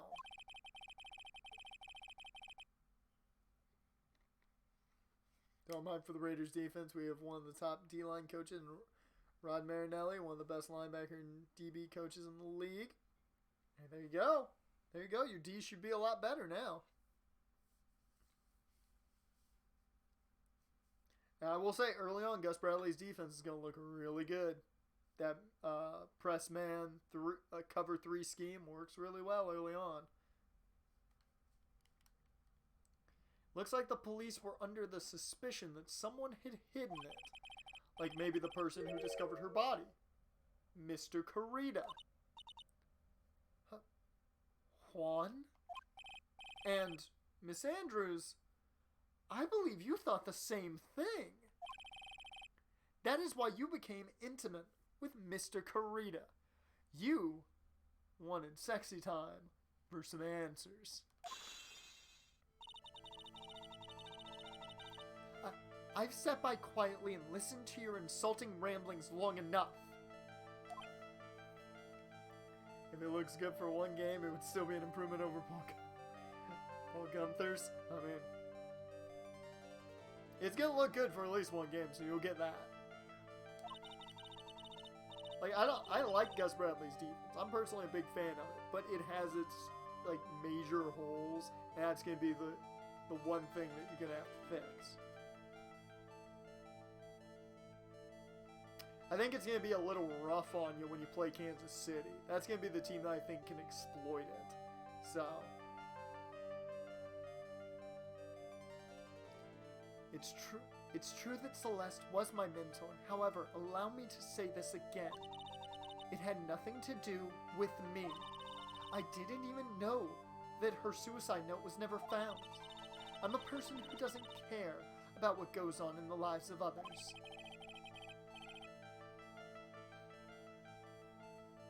KC at 23 points, I'll take it. And we'll see how they do against it with your roster. I mean, I assume they'll do a very similar thing, but I'm just saying KC is a team that I think can exploit Gus Bradley's defense. Not saying they will, just saying I think they can. That's the impression you like to give. However, I don't think that's who you really are. What? I have evidence that says otherwise. This is proof that Celeste Impacts was someone very special to you. Miss Andrews, you nearly went through with it too, didn't you? God, that's gotta be rough to say to someone. Oh my God, I couldn't even imagine being in being in Phoenix's situation there. Ooh. Ooh. Went through with what? Ending your life. Whew. Man, this one's getting real deep. This one's getting real deep. Miss Andrews, you look and act like a very strong woman who has it all together. You don't ask for anyone's help, relying only on yourself. Yes, I've been very independent ever since I can remember. However, that is all just a lie. A facade.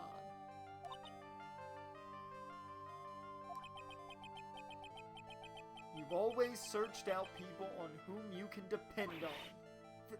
That's... You were dependent on Miss Impax, weren't you? Which is why, when she passed away, you lost everything you had. Stop! When Celeste passed away so suddenly like that, I died a death of my own. But no matter how hard I tried, I couldn't stop thinking about what had become of her note. You must have heard about the police report. The one that said the police suspected Mr. Corita of hiding Miss Impact's note. You heard about it and thought to recover it from him by getting close. Am I right? Oh, wink, wink, nudge, nudge, Miss Andrews. Come on. Come on. Spill it. Spill those beans. If that's the case, then everything changes. What do you mean? What topic did we start this conversation on again? It was, why was the victim killed? Exactly. Somehow, Miss Andrews, it seems that you have become the one with a reason to want Mr. Corita dead. Me? Miss Impact was everything to you. And then she died. You would do anything to find out why she killed herself. Even commit murder. Murder? We cracked it in, boys. We busted open.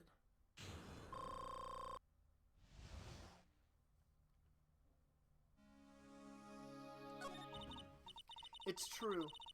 I am a woman who can only live in insecurity. You and about every other chick on Tinder that says nearly the same thing. I mean, it's a thing. I'm just saying. You're not alone. Miss, it's a thing. I'm physically small, and I don't really have a lot of self-confidence. Also, you and a lot of other people on Tinder. That's really convenient. Weird. But I'm with you there too. I'm height-wise not very tall, and I have no self-confidence. That's why I mess up a lot of things, like hasta la vista. And my brain don't work. And it thinks hasta la vista is German for some godforsaken reason. You know.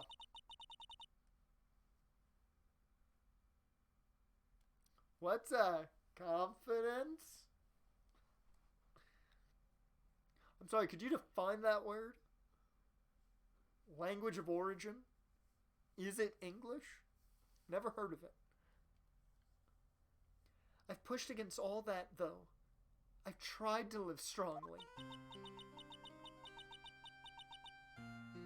Bro, this music.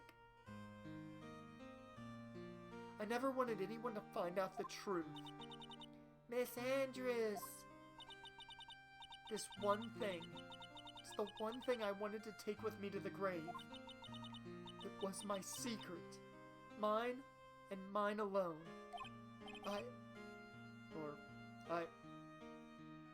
I'm sorry. You probably think I'm a worthless human being right now, don't you? God, you are literally every human being with no confidence. This is a mood. This is a mood with that dialogue right there. That is a mood, and everyone has felt it. That is a legit mood. Please, Miss Andrews. All I want to know is the truth. After Celeste passed away, I heard that someone had hidden her suicide note. And that someone was Juan Carita. Celeste, without her, I became scared. Everyone seemed like they were out to get me. Damn, she was paranoid too, apparently. So you got close to Mr. Carita to recover her suicide note, correct? Looks like that tabloid reported the truth after all. Ironic, isn't it? Well, like they say, where there's smoke, there's fire. Bruh, Phoenix, look at you. Have you been looking at NFL stuff? Is that where you got that? I think Phoenix is an NFL fan. He's been keeping his eye on coaching carousels and such. Draft possibilities. And if they purposely add fuel to the fire, they keep the celebrity world burning. Pearl is confused. But as for the suicide note, I didn't and wouldn't kill anyone for it. It just doesn't suit me, that's all. Yeah, if she doesn't have the confidence to do a lot of things, she's not gonna have the confidence to kill. That's not gonna work. Well, that's enough for now. I still have work to do, so... I understand. Oh, I have one small favor to ask. My attempted suicide, I'd like for you to keep it a secret.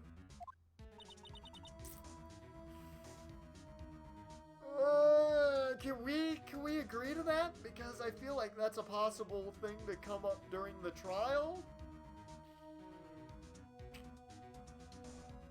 Miss Andrews.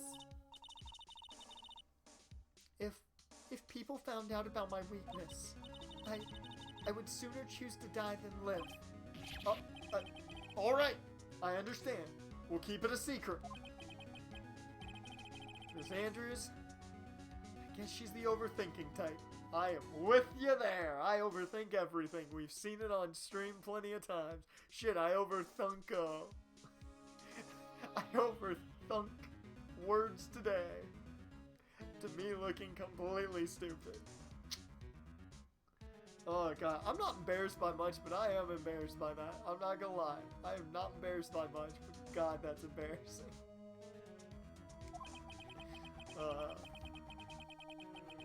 She probably never says anything without carefully thinking it through first.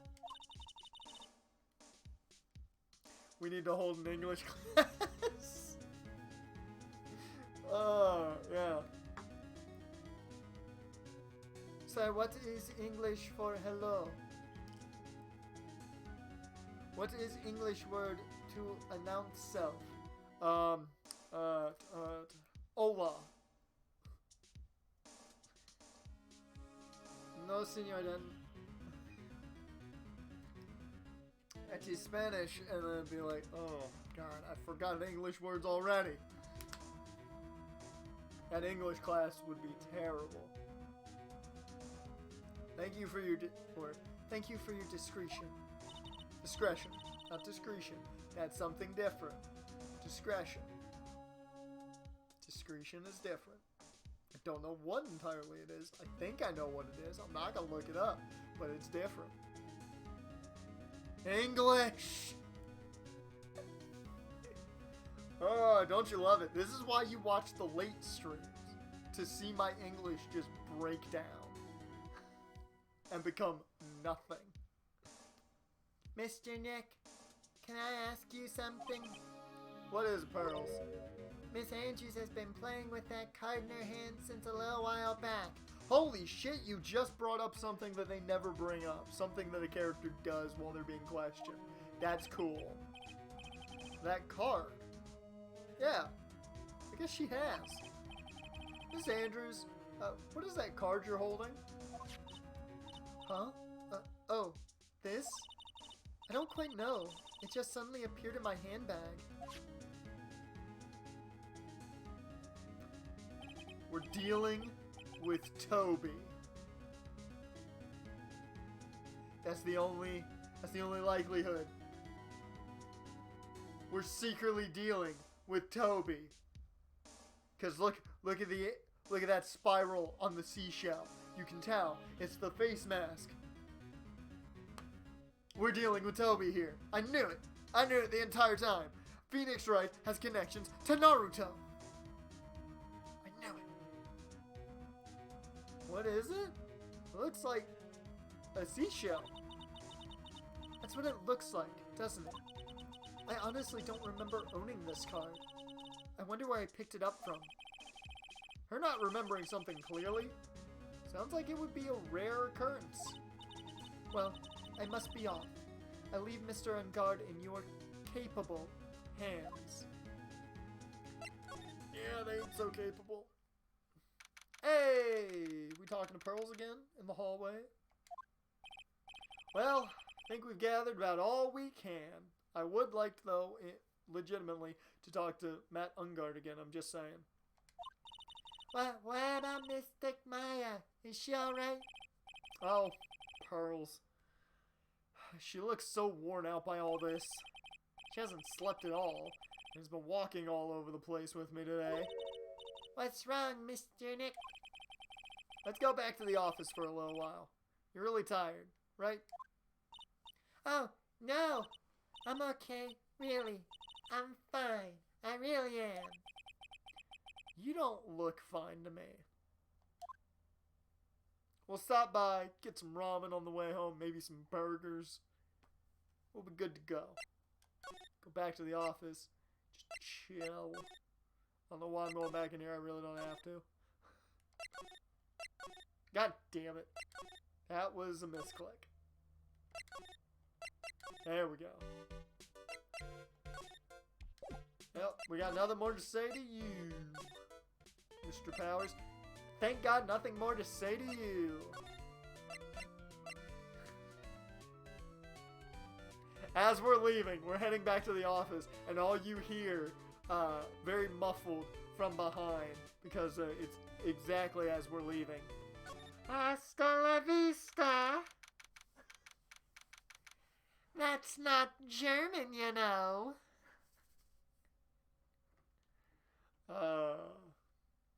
Wright and Co. Law Offices. So, what now?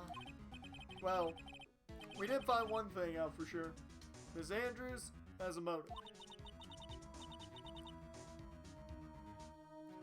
You mean this impacts his suicide note? Hurley's learning a lot today. She's gonna know a lot before she's even old enough to comprehend most things. That's right. She was also the one to discover the victim's body. Clever. Oh shit. Ah, Mr. Nick, the transceiver. Hello? Wright and Co. Law Offices. Mr. Attorney, you're not answering a phone. Maya! Where's Maya? As I promised, I have not gone within a few feet of her this whole time. Phew. Which is why, I suppose, she is absolutely famished. You're starving her, you son of a bitch! What? So I suggest you win a quick acquittal, my friend. At any cost, wouldn't you agree? Wait, Maya, let me hear her. Very well. Yep.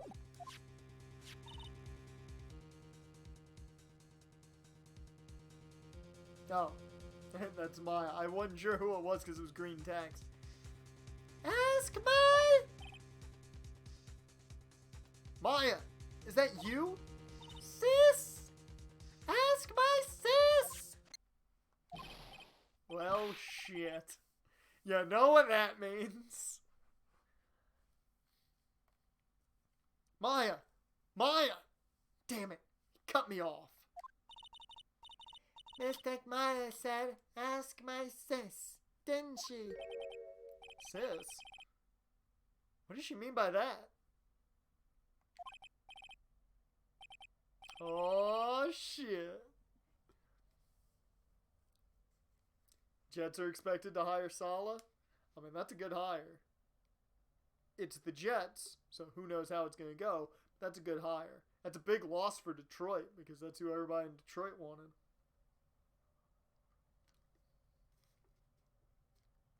That's a good hire.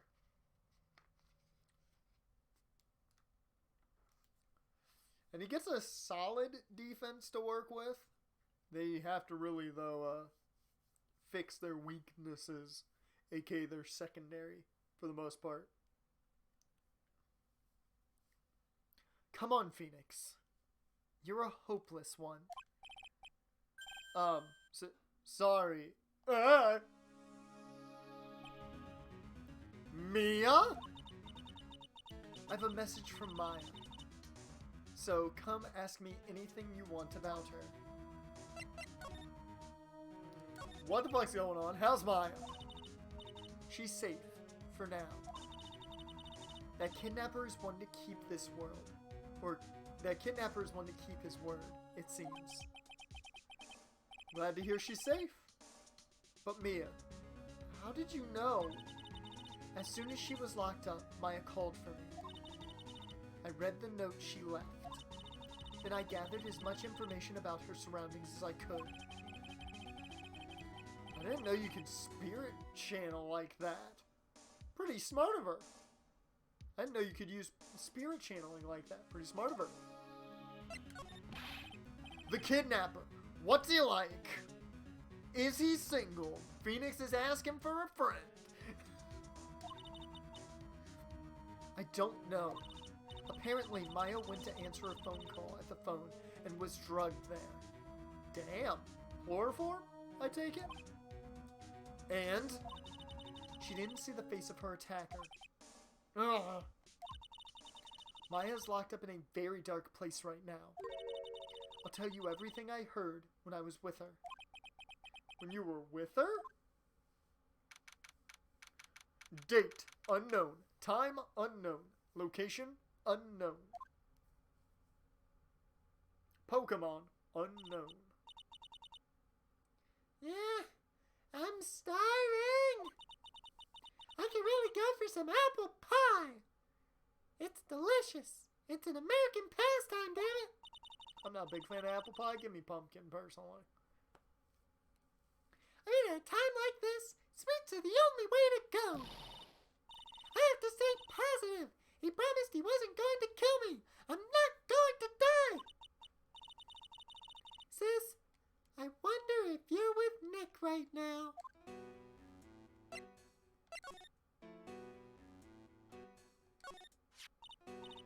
Huh? Someone dropped a card here. It kind of looks like a business card, but there's no name on it.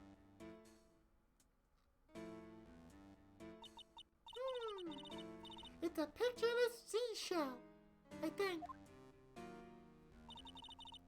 What a strange card. There's all sorts of things piled up here, but it's too dark to see. What's this?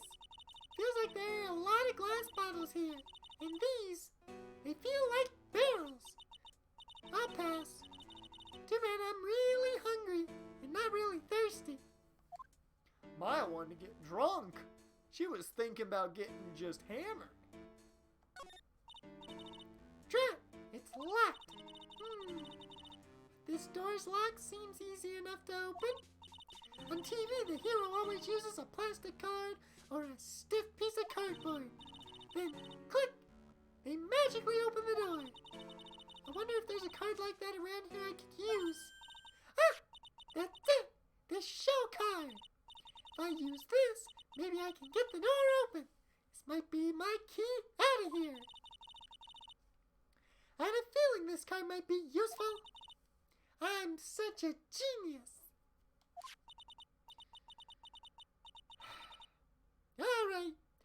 you'll excuse me, Mr. Kidnapper.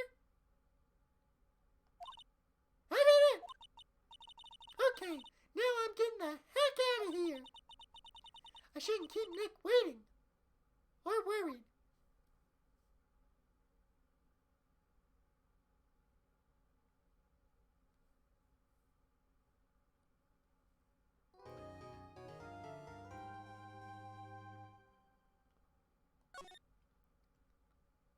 Maya got the fuck up out. And this is perfect. We can take an ad break, and then we'll be back, and we will start the trial. We're probably not going to finish the trial in this stream. We'll probably finish it next stream. This is disappointing. I really wanted to finish in this stream, but I didn't realize we had so much left of the investigation. But that is okay. I'll be back in just a bit. Let me get everything situated. Alright. I'll be back in a bit. Enjoy your ad break. Take a bathroom break. You do what you need to do. I'm going to go do the same. And we'll be back to start the trial. See you guys in 60 seconds or a little bit over.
And our insider, Jaren, gives us the information that Robert Saleh has officially been hired as the Jets head coach on a 5-year deal. I'm checking Twitter for that real quick before we get going, actually. We will get going a bit.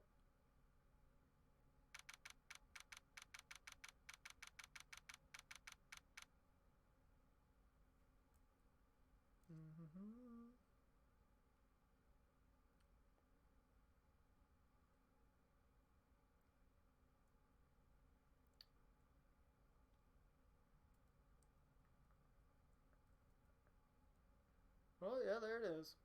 Here's the in-rep port.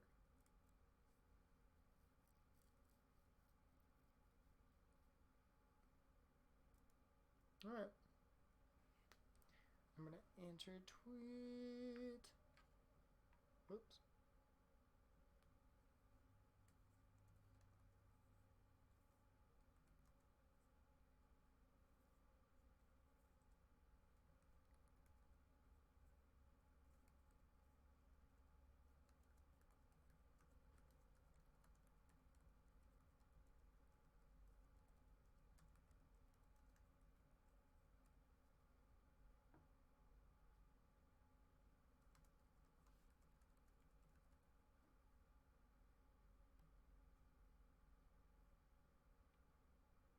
Alright.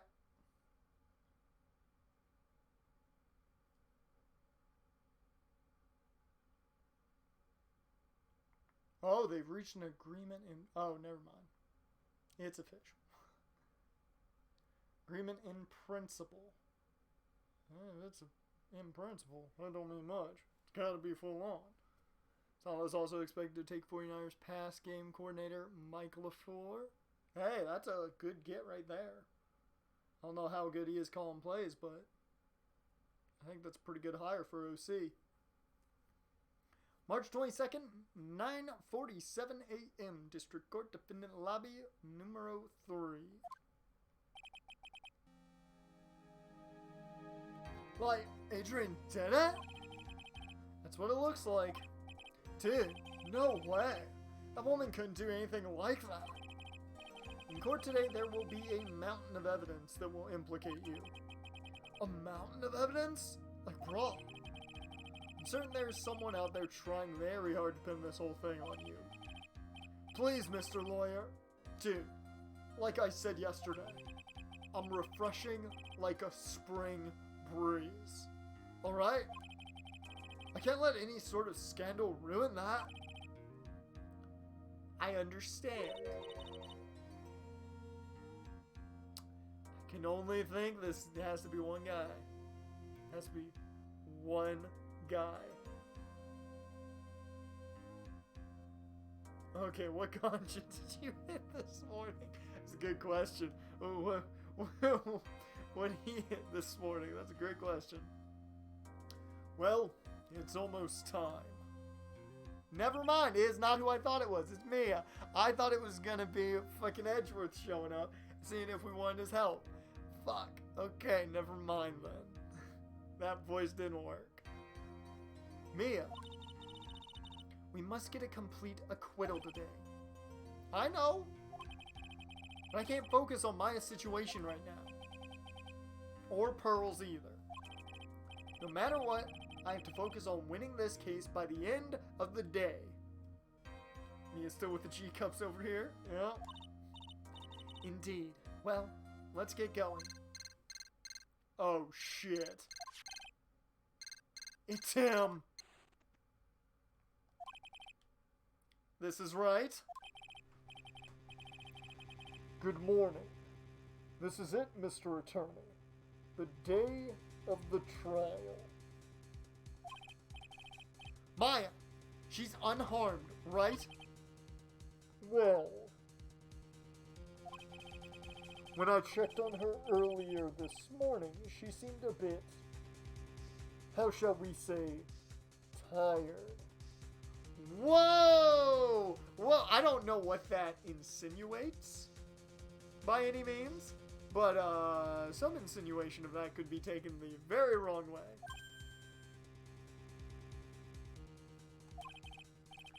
Don't worry, people don't die that easily. Besides, what you really should be concentrating on is winning today's trial.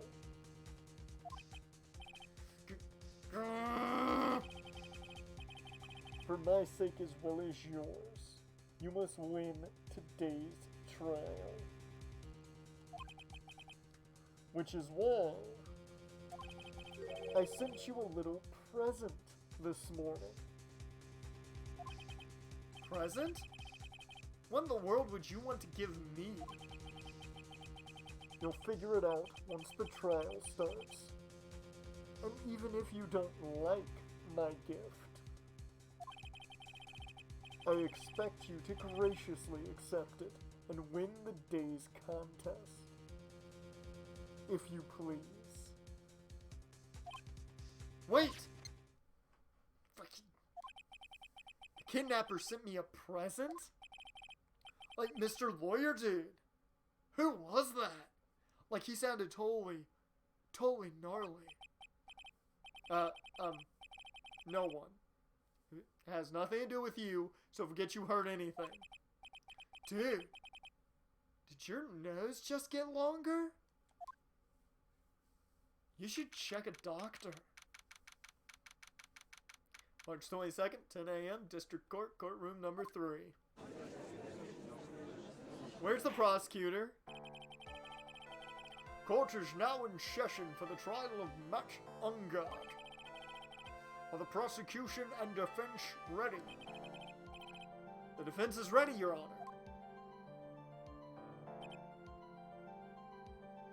Where the fuck's the prosecution?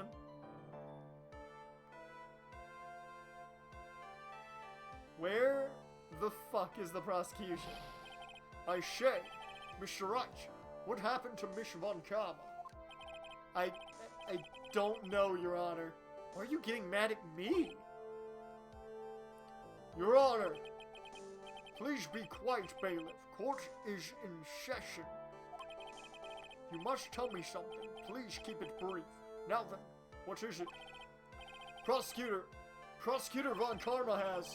This morning, Miss Von Karma was shot by an unknown gunman.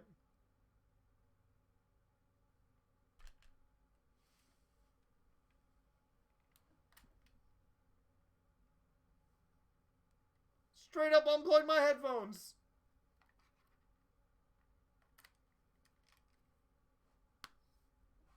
Bruh.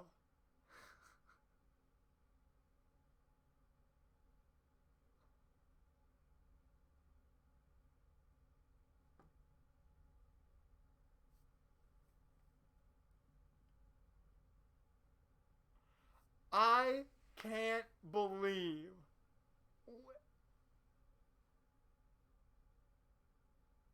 How? Who? Why? Well, we found the present. That's one thing's for sure.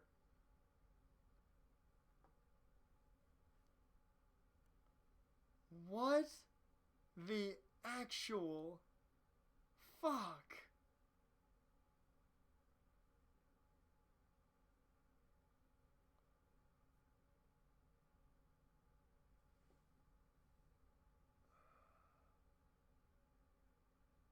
Okay. Okay. Von Karma's... Franziska's been shot by an unknown gunman.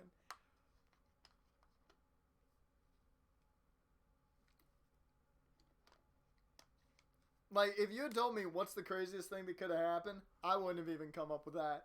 I expected us to have to face Von Karma again. And all that. Remember when Lotta said she'd shoot someone? New trial, yep. And we ain't defending Lotta. We're on the side of Miss Von Karma.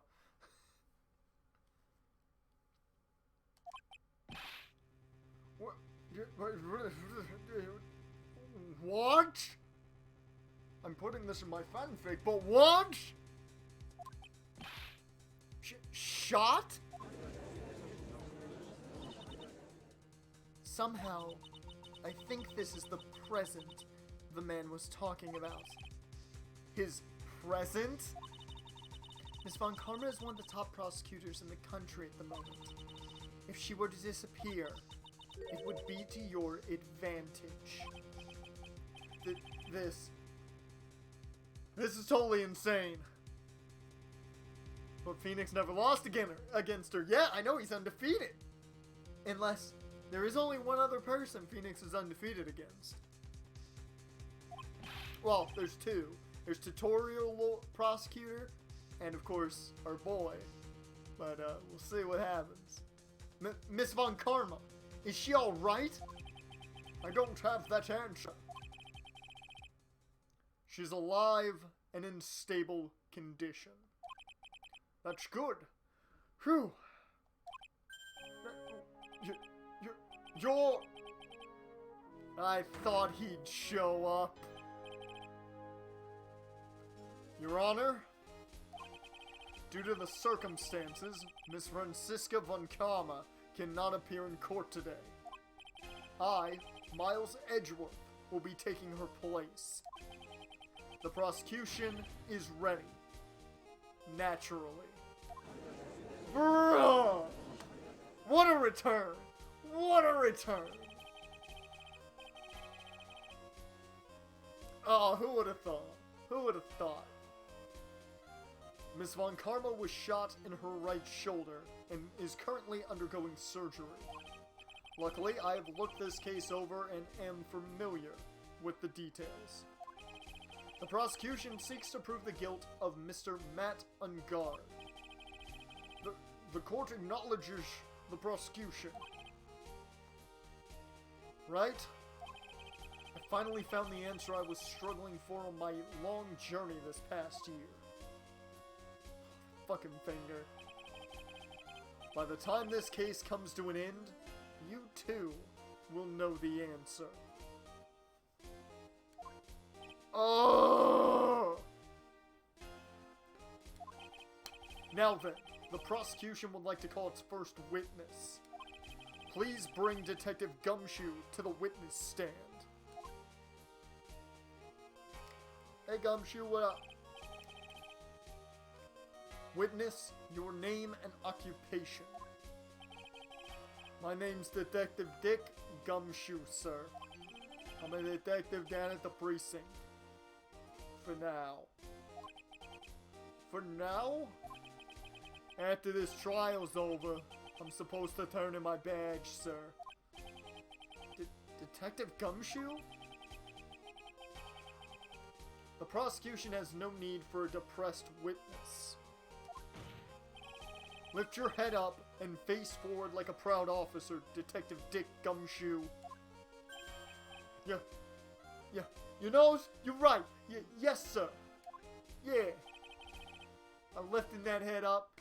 Have me a salami after this is over. Even if I gotta turn my badge in, I'm gonna have a good sandwich at the deli down the street. Only a cheap one because I can't afford much now that I'm out of a job. I'm gonna have one. Now, let's have your testimony.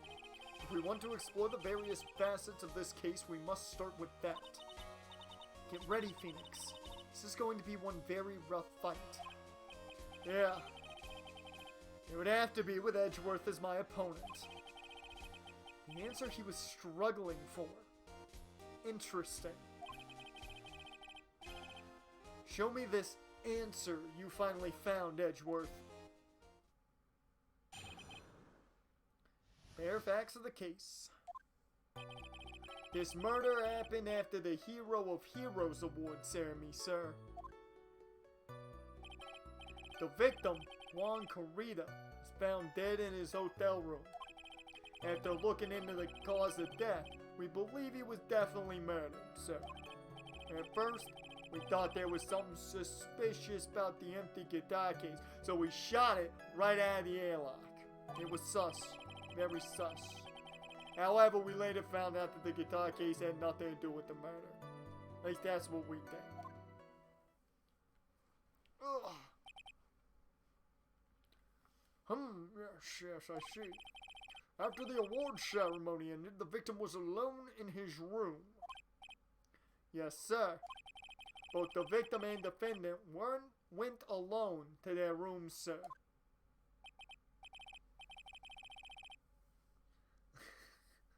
I'm starting to feel like they need to stop making Metal Ninja shows. People always die. Yeah, I mean, you think they would have stopped after the first one, but no, they just had to make a sequel. I see. Mr. Wright, you may begin your cross-examination.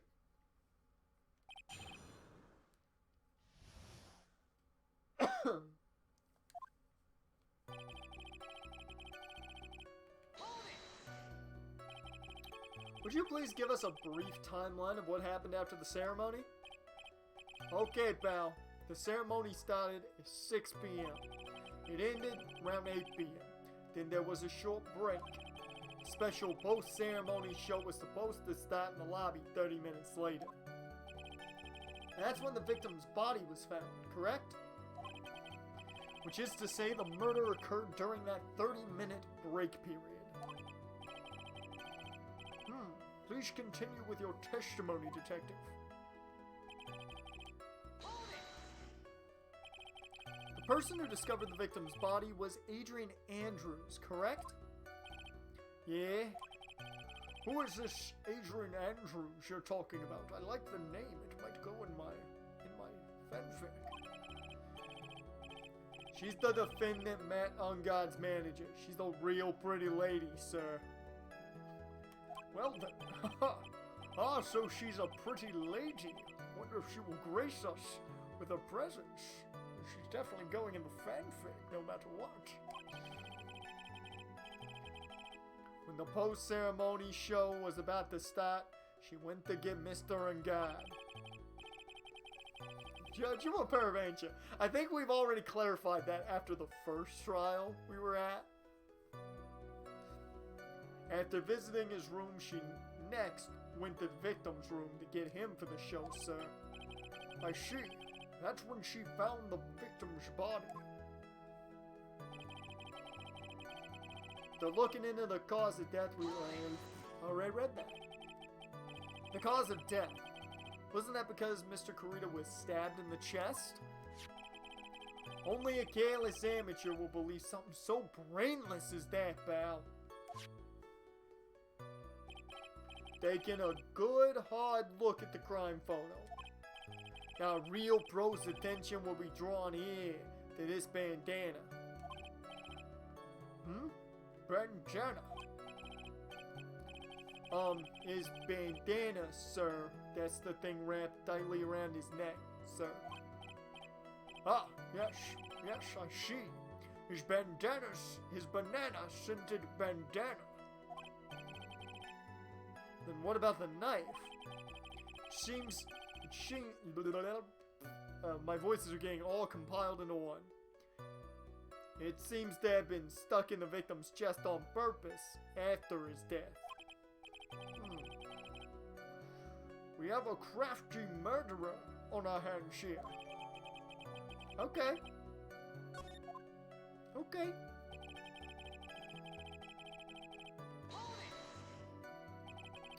And why did you think that? Because it was empty, pal. The Jamming Ninja doesn't go anywhere without his bright red guitar. And we couldn't find it anywhere at the scene of the crime. Oh! Then how about this theory? A fan really wanted the guitar and did the crime to get it. How's that? I'm now a detective. We thought of that too. But, yeah. But the only fingerprints on the guitar case were the victims. Only the victims, huh? She. Ah, so much for my theory then. Throw it out the window. Maybe into my fanfic.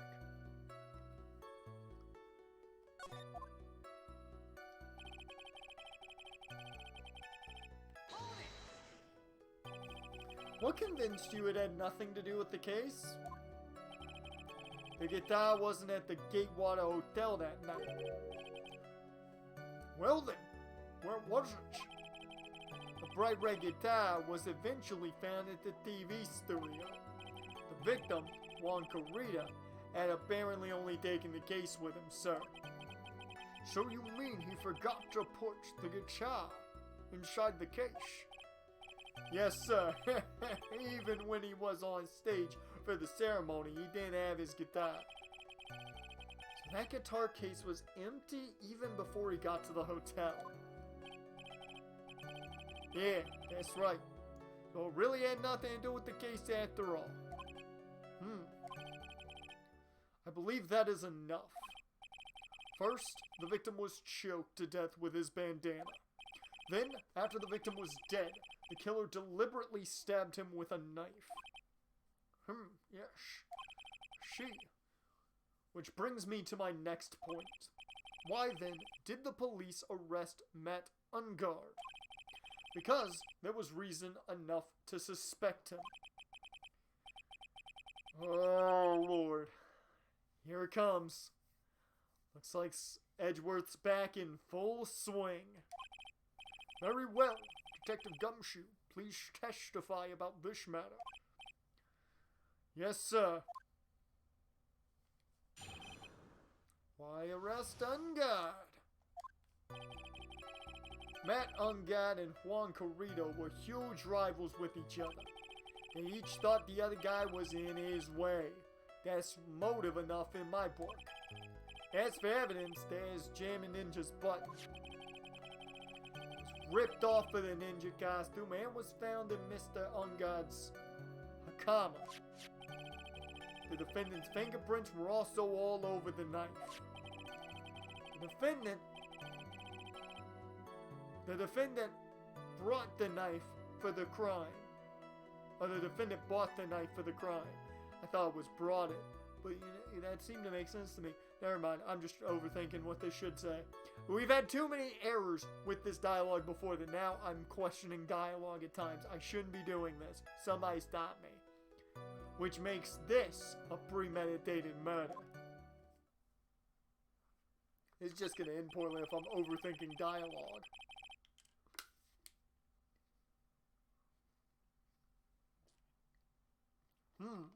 Show the defendant's fingerprints were found on the knife used in the stabbing.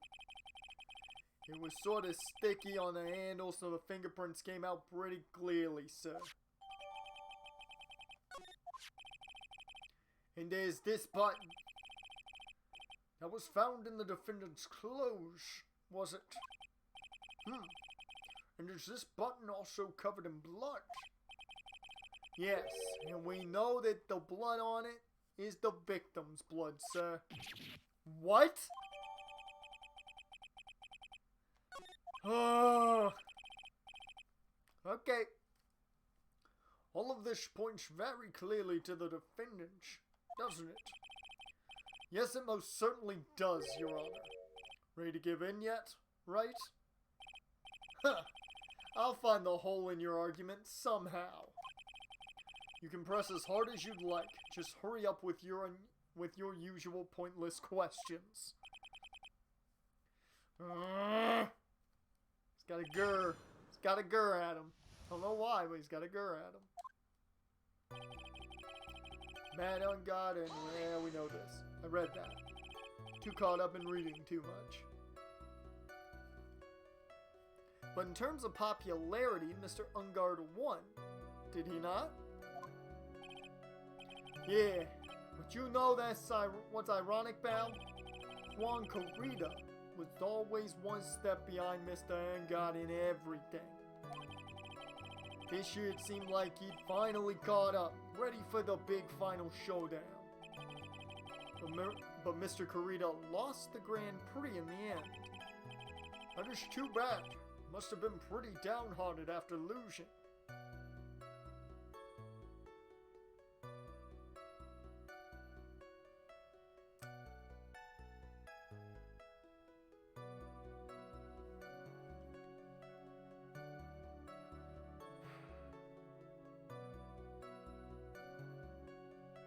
I'm starting to think about things.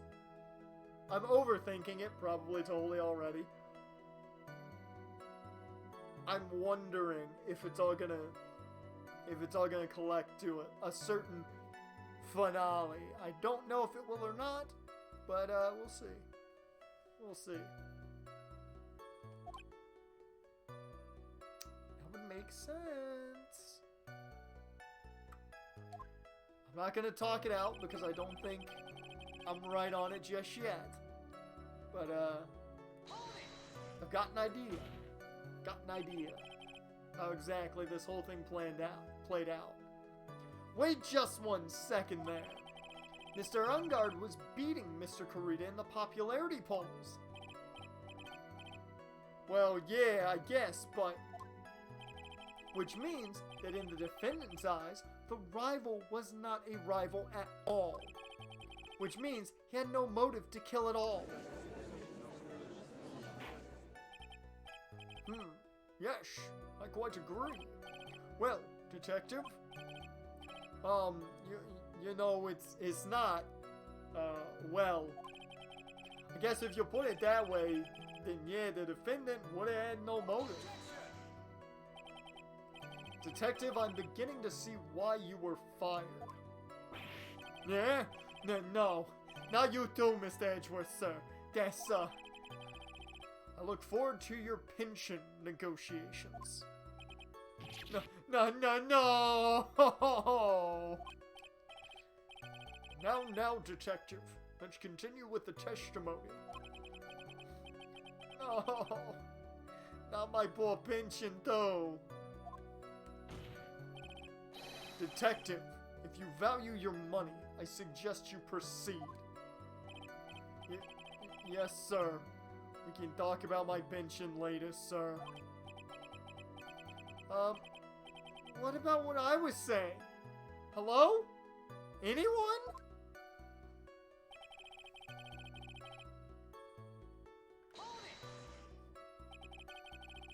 Do you have any proof that the button belonged to the victim?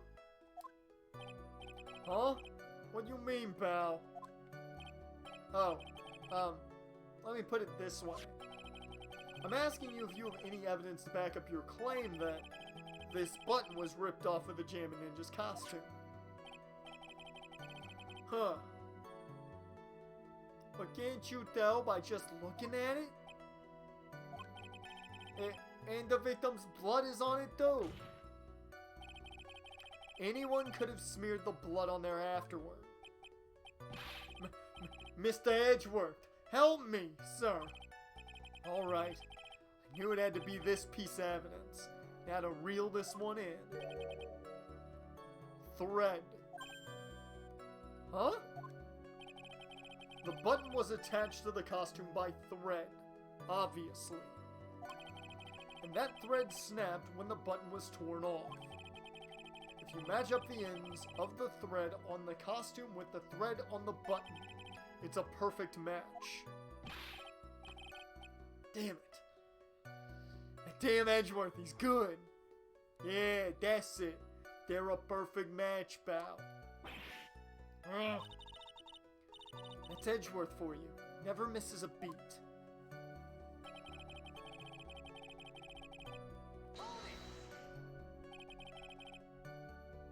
When was this button found?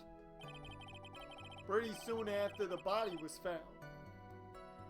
We rounded up everyone who knew Mr. Kurita. Then we did a search on them all. That's when we found the button. So it was almost immediately after the murder. The police didn't have the free time to lollygag and play tricks, unlike some people.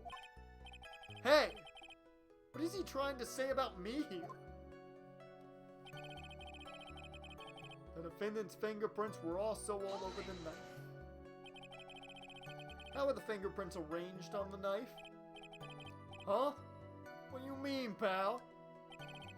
By examining the fingerprints, you can determine how the defendant held the knife. For example, did he hold it normally or overhand? Oh, is that what you meant? Well, we actually didn't think of that. I can't believe the bumbling of this department. Hopeless. Were you paying attention to the testimony, Wright? The defendant's fingerprints were all over the knife. There is no way to determine how the knife was held at the moment of the murder. So is the defendant the owner of this knife then?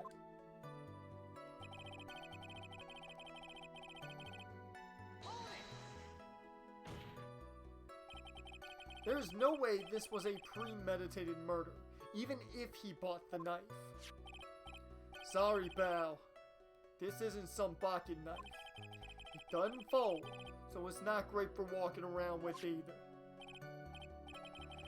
Well, this is not good. If the prosecution can prove it was a premeditated murder, we're done for. Phoenix.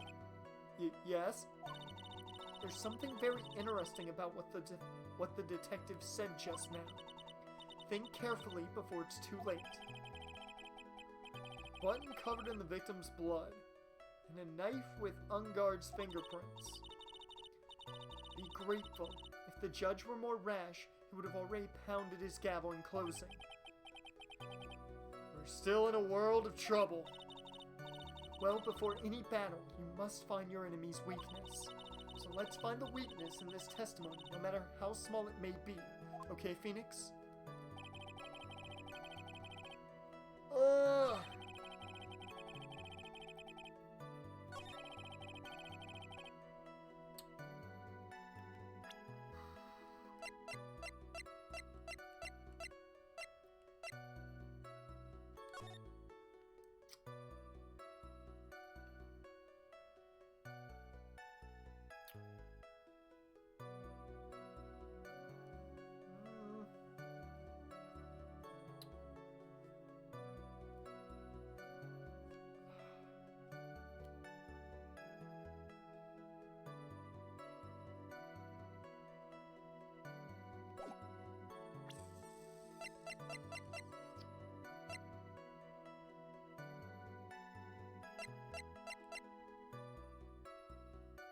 Oh!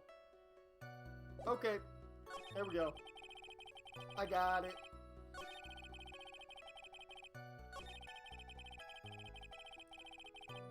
He didn't buy this knife, not one bit.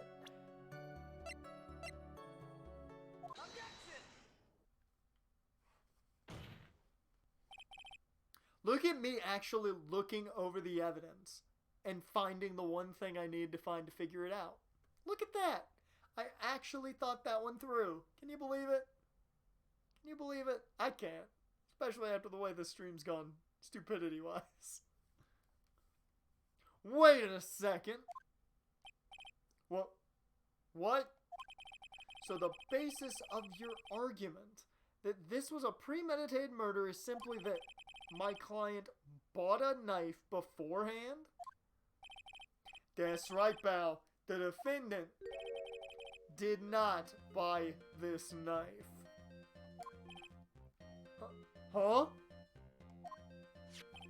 Take a good look at the handle of this knife, and you'll see what I'm talking about. Huh? It has a Gatewater seal set into the handle. Gatewater? I think I've heard that name somewhere before. That's the name of the hotel. The Gatewater Hotel. Uh-oh. The murder knife was actually property of the hotel, which means this murder was not premeditated. Yes, that is very true. This is a very big... What is it, Mr. Edgeworth?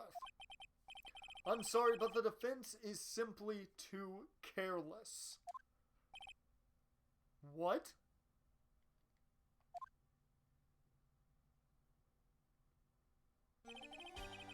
I think whether the crime was premeditated or not has already been determined. How so? I admit this knife is hotel property. There is no one currently on the police force that is dumb enough not to realize this. But I did not... Oh.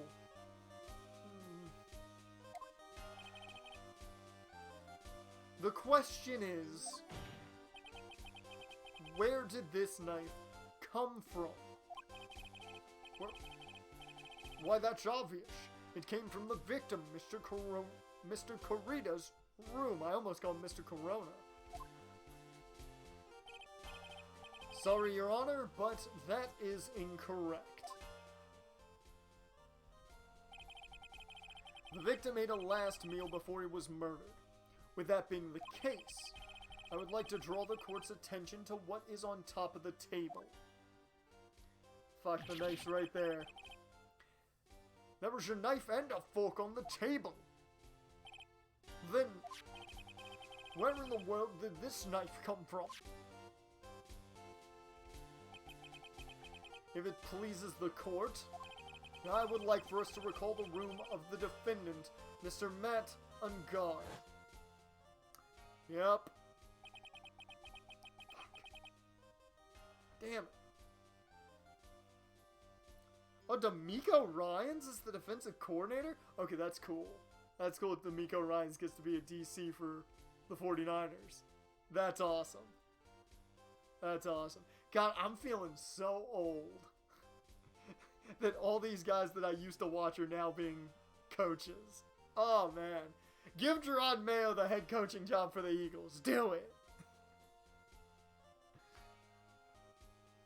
Especially what was on top of his table. You've got Ryan's and Mayo's football cards. I just remember them from early Maddens at this rate. Hell, Mayo's, what, 1 year into... He's into his second season on head coach, I believe. There is something missing. Perhaps it is a single knife. God, he's too good! We investigated the leftover dishes for fingerprints, and while we were investigating, we came to the conclusion that Mr. Matt Ungard's knife was missing.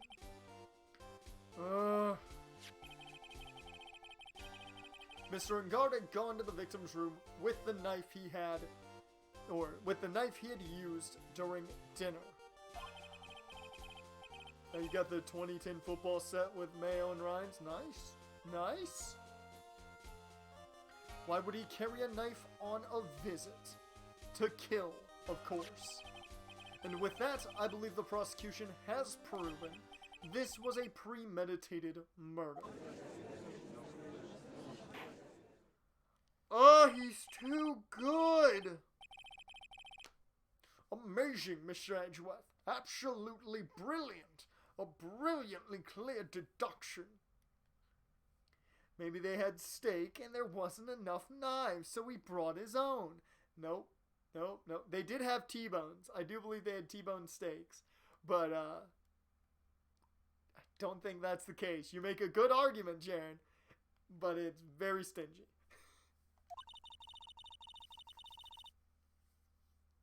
I appreciate you trying to make an argument. It seems like Edgeworth had this planned from the very beginning. This must be one of those traps, and I just walked headlong into it. A murder weapon with fingerprints and a button from the victim's costume. There's quite a sizable amount of evidence here. I can safely say that any further deliberation is a waste of Your Honor's time. Although, I wouldn't mind if the defense were to present evidence not yet shown to the court. Evidence not yet shown? He means evidence that the court hasn't seen yet. In other words, new evidence. What does the defense have to say about this, Mr. Wright? Well... Phoenix, the judge is favoring the prosecution right now. If we answer with something wrong here, that gavel of his will be ringing out to the sound of our defeat. Well, then I'm saving. Mr. Wright, you have something important and necessary to present to this court.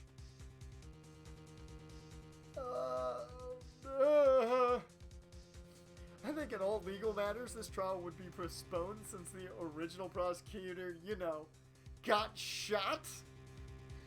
Yeah, I would think the same thing, but no. We are in a monkey court. Actually, I do. There's one. One piece of evidence that catches my attention. Something that this court has yet to see. Mr. Wright, I will say this one more time. I do not feel this trial needs to continue at all.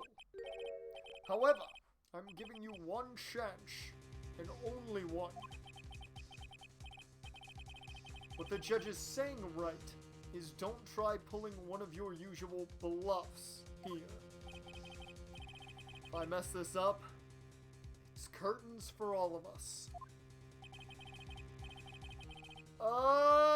You may now present one and only one piece of evidence. Oh, God. Okay. Now then, what is this important evidence that you must show the court?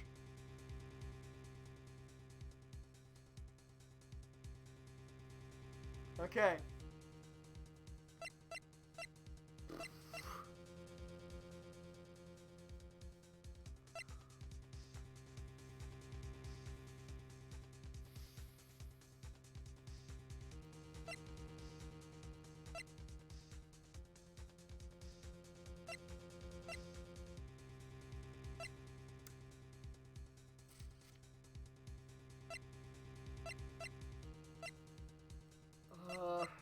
Is it the suicide report? Where's the magazine clipping?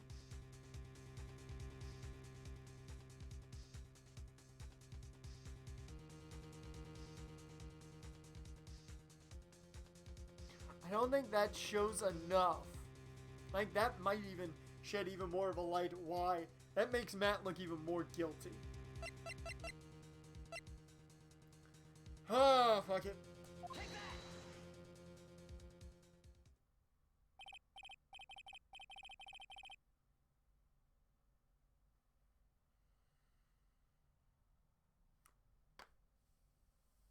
Oh, your internet's bugging out? Well, we're gonna be bugging back, I think, at this point. It's gonna get very, very interesting here. Sorry, Wright, but this time your bluffing steers you wrong. I can see nothing strange about this piece of evidence. Well, then I'm gonna reload.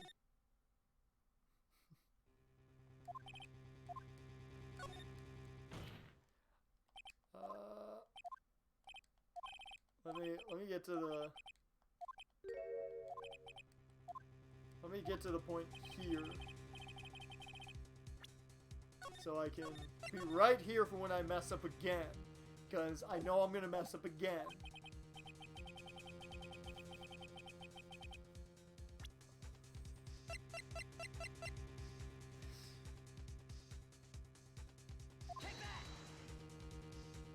It's not that either. Fuck.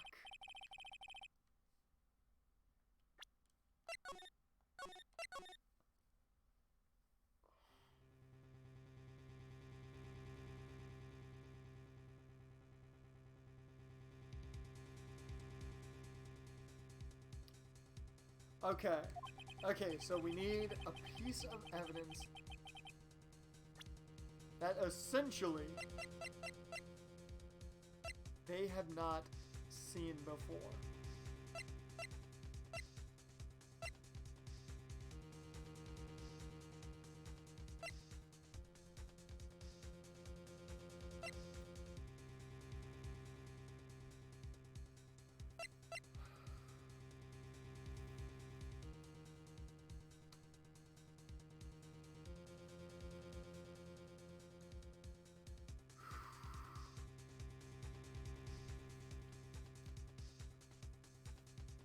Oh man.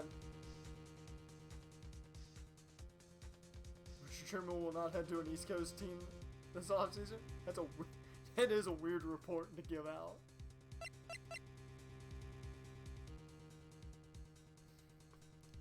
Okay. It's not that.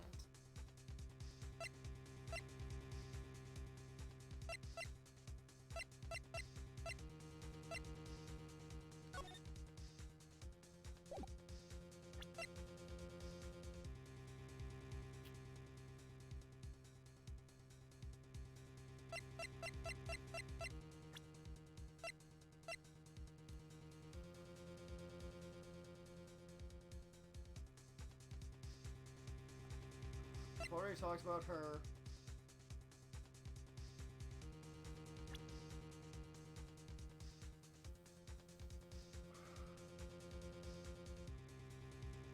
On record news, Robert Saleh is the first ever Muslim American head coach. Well, good for him. Breaking down some barriers.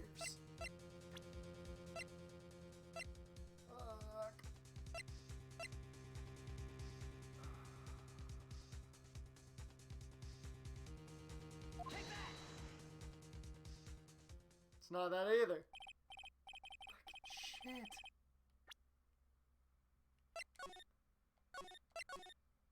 The fuck is it?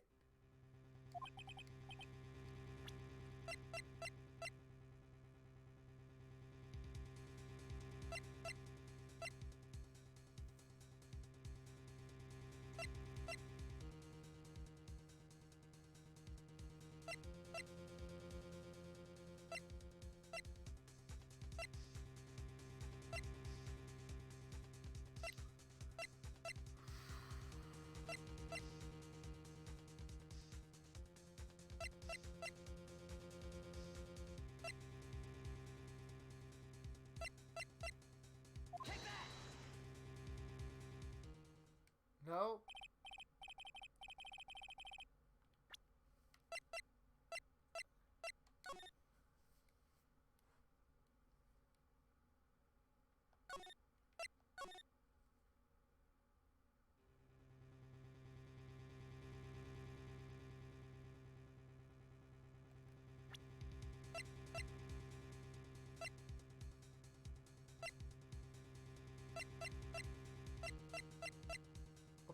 of evidence.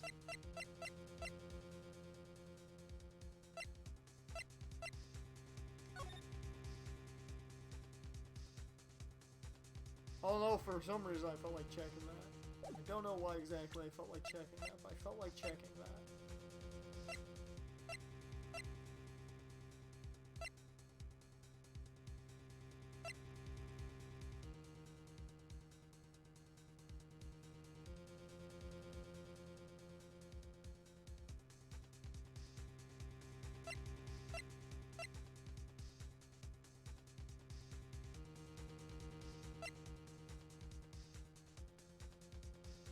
Oh my god, I've got like a number of ideas, but I don't see how any of them truly come off as new evidence.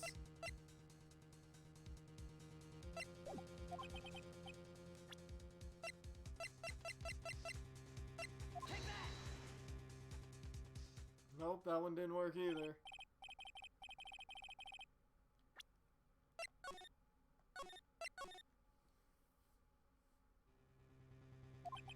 New evidence.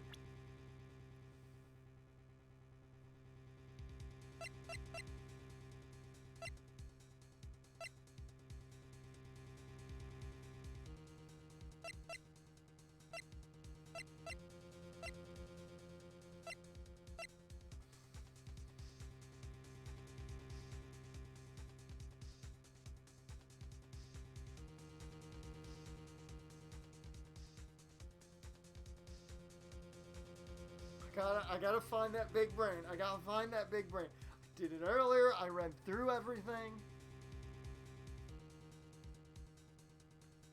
Court evidence.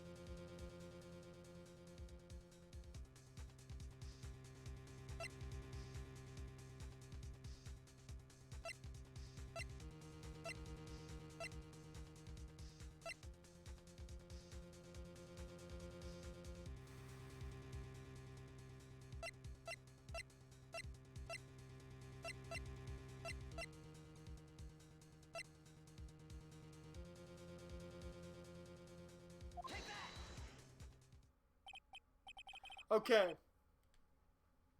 Okay. Do you want me to talk through my thought process? Because there was actually a thought process to me picking that. I legitimately sat there, and my initial thought was, okay, it's the suicide note, and that didn't work. Okay. I was like, what else could it be? What else haven't we talked about? Okay, maybe they don't know about the tabloid. No, it wasn't that. It was down to the wine glass, the photo itself, and the guitar case. I thought maybe it's the guitar case because they didn't talk about there being water on it. Okay, it wasn't that. I can understand that. My literal thought process going into this was,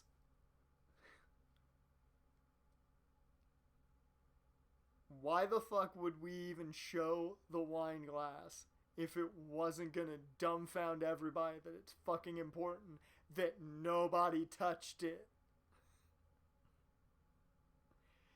Legitimately, I can't guarantee you the reasoning for the wine glass, but I will say this much. I thought it through to pick it. I had a thought process, and at least it worked. It wasn't the biggest of brains, but it was a lot more than a small brain. Okay. This is a wine glass, is it not? Please look at the photo of the crime scene one more time.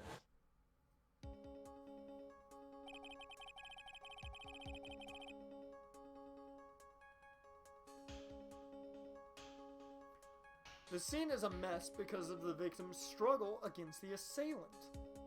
But the wine glass is set perfectly, which means it was poured after the fact. Yep. Alright. The vase was broken. His makeup is all over the floor. These were all things that were at one point sitting on top of the dresser. Well, yes, I see your point. I still think I might be right on death itself. I might still be right on that, if this covers something for me. However, this glass that is sitting on top of the dresser is mysteriously untouched. The only thing that had not fallen over, along with everything else, is the wine glass. This piece of evidence is more than strange enough to warrant further consideration.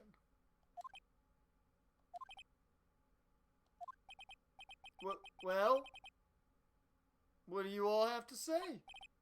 Ah, well, yes, it is a little peculiar. Yes, isn't it? I thought it was. You can stop looking at me with those puppy dog eyes of yours now. Mr. Edgeworth, what is it, Your Honor? Your opinion. You don't need my opinion.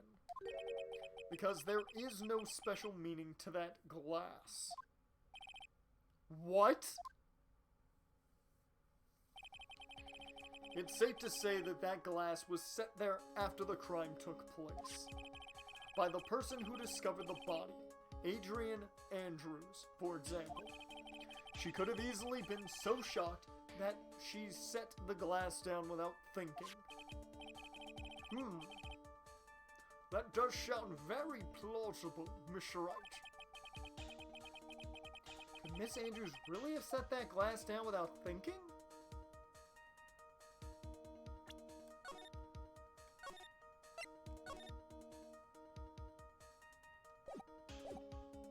I don't think so. There's no way. If I appear weak here, the trial is over. I can look for my proof later. For now, I should trust my instinct and point with certainty. They just might fall for it. If you're thought-provoking enough. I don't know why I wouldn't say thorough. I'm not reading well today.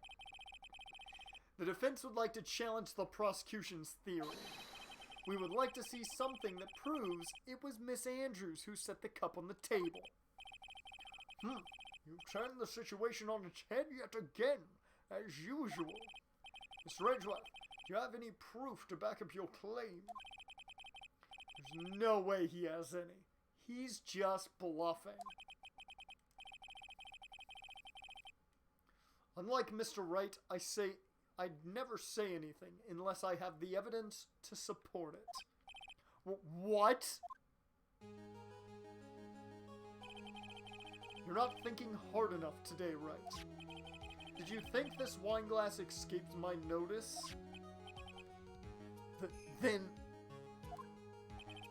Of course it had been thoroughly inspected for fingerprints. Fingerprints? There were only one set of fingerprints left on this wine glass. Only one? Well, whose were they? They were not the victims nor the defendants. Rather, they were of one Adrian Andrews. What? Well, shit, that sucks because you just helped me out, bruh.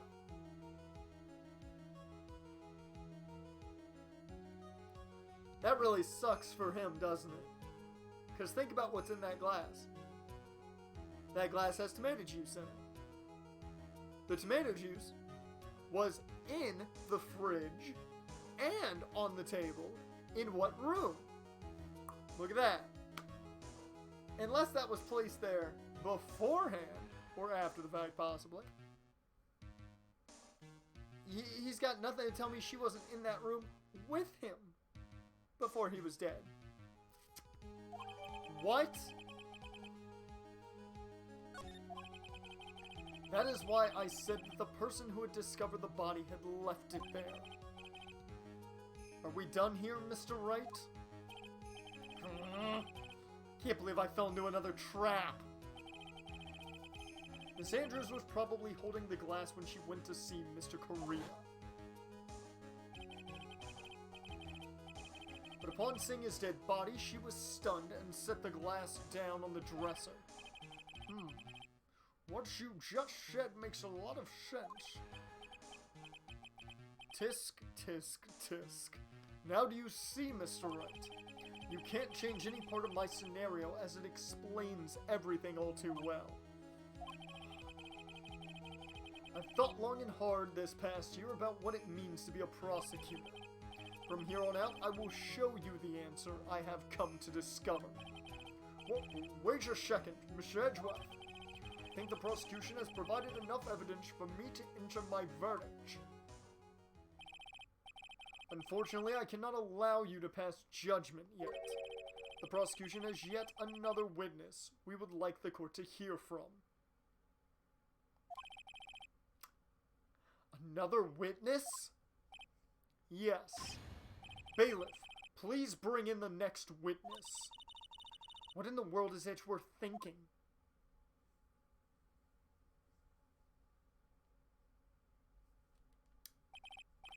Sorry, Jared, we still got time in the stream, so... I gotta do it. Now then, witness, please state your name and occupation.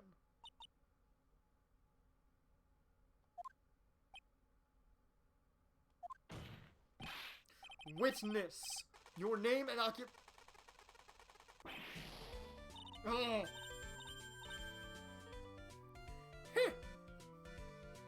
Oh wait, can I find the voice? Ooh, there we go. G-O-T-C-H-A. I wonder what happened to that calm composure he had earlier. Oh, Edgy boy, it's been what, a year since we last met, hasn't it? You should be more happy to see me. So many claws, man. Saw the report with her testimony, but who knew that under that helmet, it was the Wicked Witch of the witness stand? I tell you this time, I know what I'm supposed to do. So today I'm going to tell you anything and everything. Even things they don't have to do with the terrible crime. Miss Witness, that terrible crime is all this court needs to know. Oh! Shush! I'm talking to my dear Angie Reggie right now. Don't interrupt us, Grimes. Yes, madame. No, no, no. Please, by all means, interrupt her. Please. Anyway, witness your testimony, please. It's true what they say, that youth are hot-headed nowadays. Not that I mind at all, Edgy. Now then, what should I start with? The witness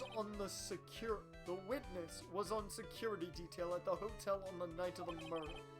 Is this correct, Miss Oldbag? It was a great job being able to see my dearie Juan. It was almost too much for my little heart to handle. You mean you were a fan of the victim?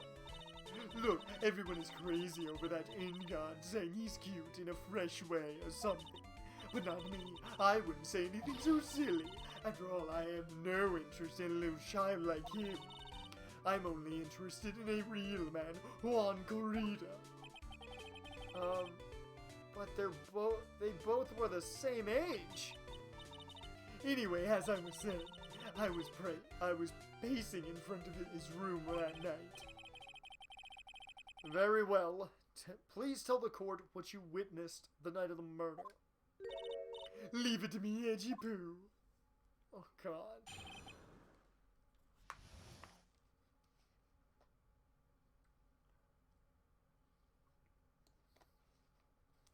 Oh. God, her voice is a killer.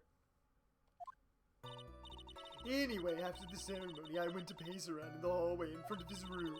There was something I was interested in finding out, you know. Well, since I was on the job, I made sure to keep a good eye out the whole time. That's when someone showed up. It was a man coming out of poor Juan's room. It was Ungard, Matt Ungard. He was trying to sneak his way out of Juan's room. Well, not a lot I gotta worry about there. You didn't mute this time because it's important? Okay. That's nice of you to listen to Miss Oldbag. So Mr. Ungod came out from the victim's room. See, it has to be him. He's the murderer. I see. Well, Mr. Wright, you may begin your cross-examination. Okay, old bag. Oh, you're gonna be the last cross-examination in the stream, so...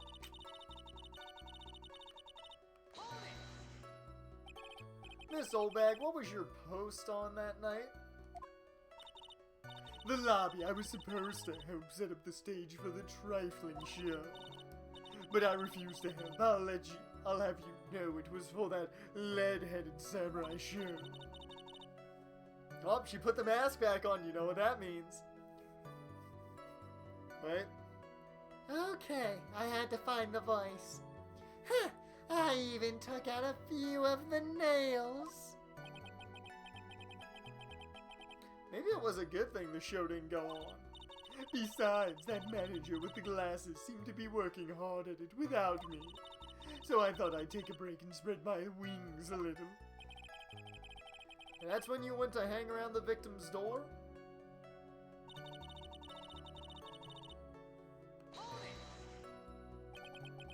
Something you were interested in? And just what was that? It's not some little thing I can just go around telling everyone you know. It's top secret between me and Juan. And Edgy Poo, of course. Mr. Edgeworth, what is this thing she was interested in? I have no idea. I despise gossip, Your Honor. Gossip? But should it prove relevant, we can always have it appended to her testimony later. Looks like we shouldn't force it right now. And did the witness stay in the vicinity of the victim's room the entire night, the entire time?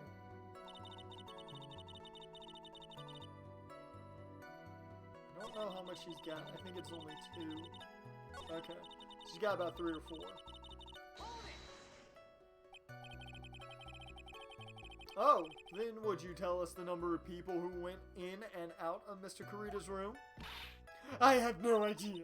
I wasn't born, so I could count things for those who didn't pay attention in class.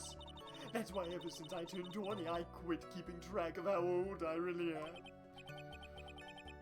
Yes, well, that would explain why your age was not included in the report. In any case, the witness then saw someone, correct?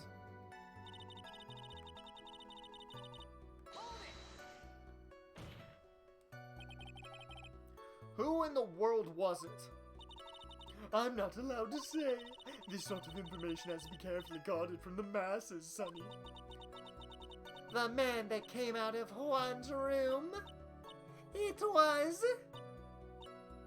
He was... Yes, he was. Ah, I'm too scared. I can't say his name out loud. Oh, what I wouldn't give to Francisca's whip right about now. Well, I guess I can tell you since he was such a bad boy anyway.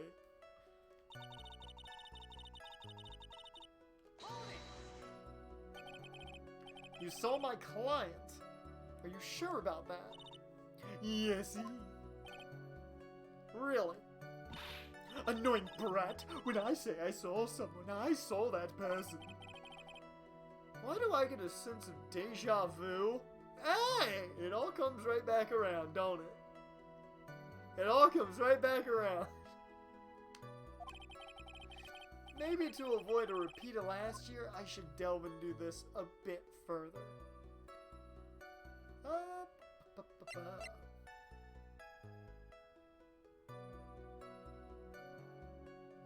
Let's go into what the person was carrying.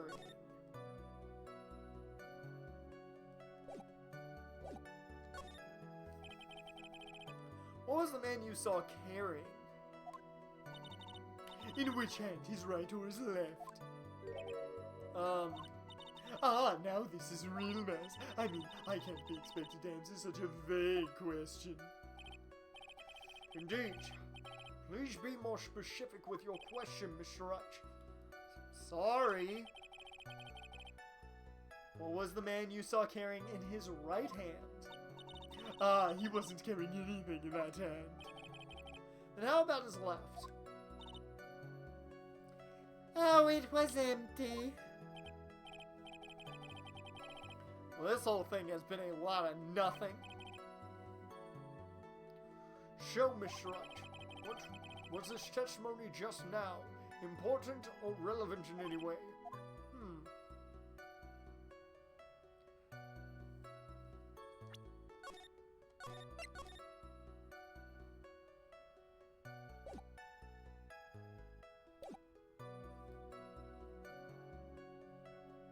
It makes sense that he wasn't carrying anything. It was not important. I guess it really wasn't that important after all. Mr. Wright, do you know why we say time is valuable? If not, I suggest you learn. You've wasted 3 minutes of this woman's youth. That's more valuable than gold to me. Why do I suddenly feel old in the presence of her childish whining? She may not remember things or be mistaken here and there, but I don't think she's lying. Too bad for us. Really bad. But that's how the human mind is. It also has the tendency to jump off topic. She's strayed onto a few interesting side topics this time too, hasn't she? But that's what makes her a sweet old lady, right? That's because you're not the one who has to question her.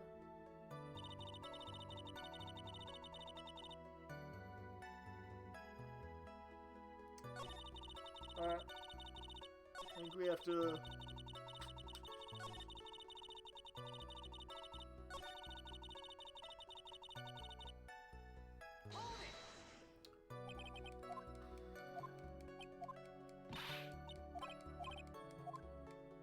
Alright.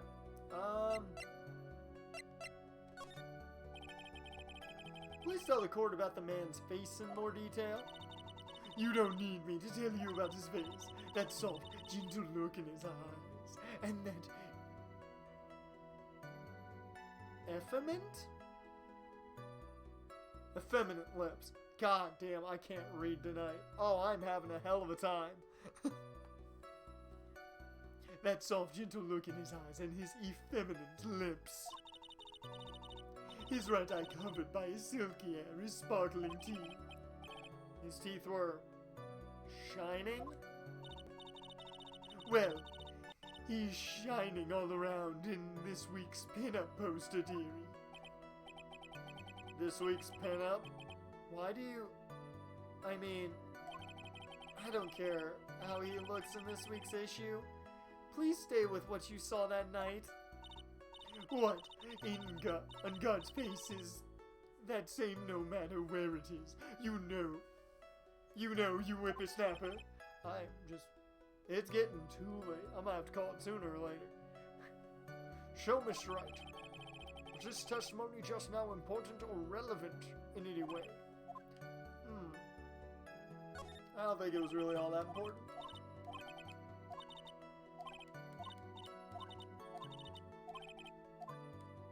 Alright.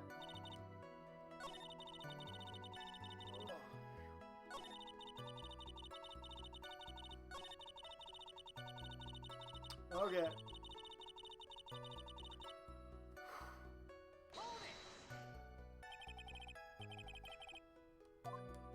We got one more question to ask.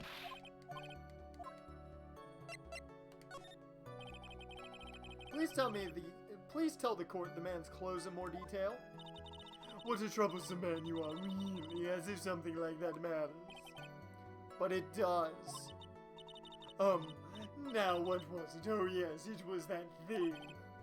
What thing? That gaudy thing he's always wearing. That racing jacket.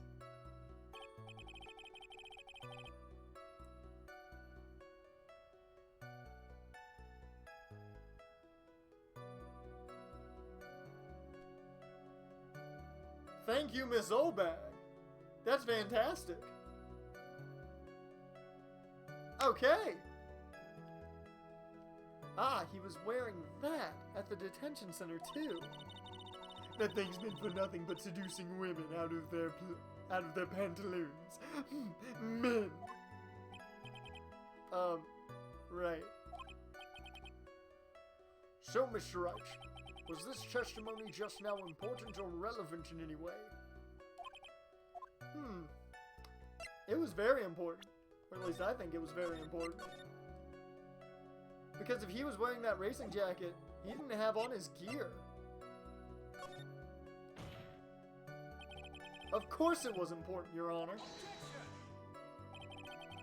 Then perhaps you would like to point out what part of that testimony was important. Don't you see it, Edgeworth? Your Honor, I request what the witness said about the jacket be added to her testimony. I don't quite see where you're going with this, but all right. Witness, please. Ah, well, I don't like to badmouth anyone without reason, but if I must. Cool.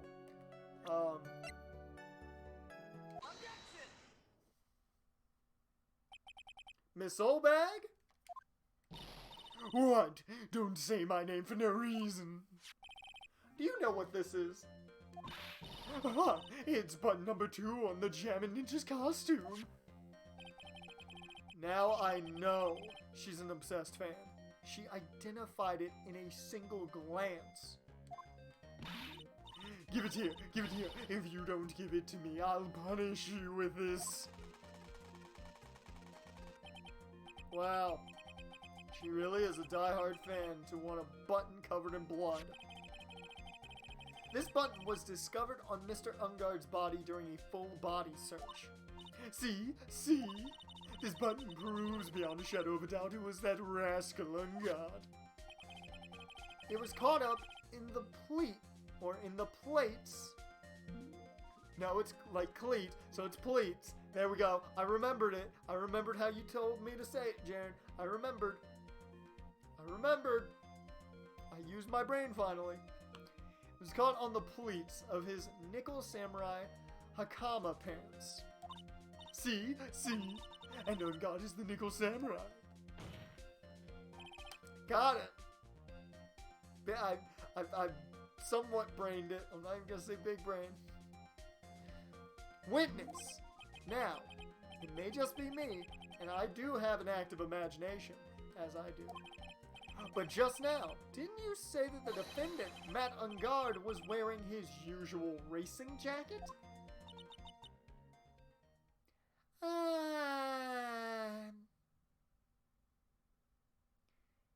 Well, shit. I'm so sorry. Sorry that you judge people based on what they wear. If I wore the trendiest dress, but instead I have to put up with wearing this ridiculous looking outfit. This outfit is horrendous, right? I've got a tape recorder stick. It's heavy. So heavy. Dream alive for all those kids. Understand? Now take a look in the mirror. Your clothes are about as interesting as a documentary on curling. You should take a...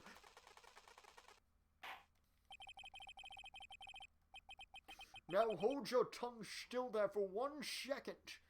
So what you saw in actuality was not Mr. Ungard, the man, but Mr. Ungard, the nickel samurai? But when you think about it, they're really one and the same anyway. Miss Solbag, this is a very important point we're talking about. Edgy Poo, do you think so too? Well, it might be something worth considering. Just say it's important and agree with me for a change. Witness, think carefully and try to remember as much as you can before you testify. Alright, if you insist. I should be the one sighing, not you. Who I saw. Ungard. Yes, now I remember. The Nickel Samurai, that's right, it was the Nickel Samurai that I saw. Yes, it would have been convenient for him to wear his costume during the murder. He had to go to the post-ceremony stage right after the crime, you know. So he must have worn the nickel samurai costume when he was stabbing poor Juan. I knew it. I knew you'd say he was inside that costume. What? Did you think there could have been someone else inside that costume? Don't be a bad little boy thinking such rude things. But the possibility does exist. Ah, youngins today, I told you there was no way it was anyone else. How do you know that? Because I said so, and what I say is the truth, and that's the bottom line.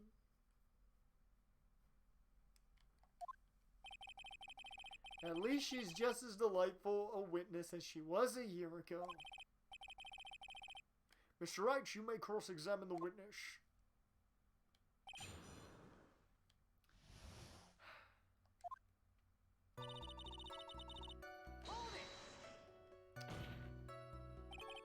Would you please get on with your testimony? Watch your language, young man. What sort of tone is that to take with an elder? My youthfulness isn't what it used to be, so you should forgive me for everything. If you keep on barking at me like that, I'll start singing at the top of my lungs. What? A striking figure by the sea, standing all alone is he. He's the nickel samurai. Well, that was kind of cool. We got to do that as Monokuma. She's actually singing. Someone help my poor ears. Mr. Edgeworth, could you please do something about this racket? Witness, I'll give you a piece of gum later if you'll be good and stick to just the facts. Okay. You promise, right? Right, I'll be sending the bill for the chewing gum to your office at a later date. Remind me to send you a thank you note later too, Edgeworth, old chum.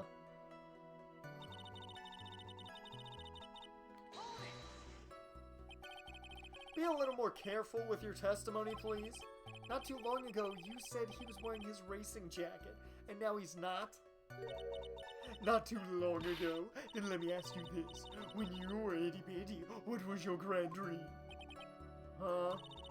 What did you want to be when you grew up, whippersnapper? My dream, huh? Well, I wanted to be Judge Wagner, hero of the public's court. So what? See? And look where you are now. You're not Judge Wagner, are you? You are you? I don't know why I just blacked out for a second there. Everything just, nope. Nope, you're not reading that.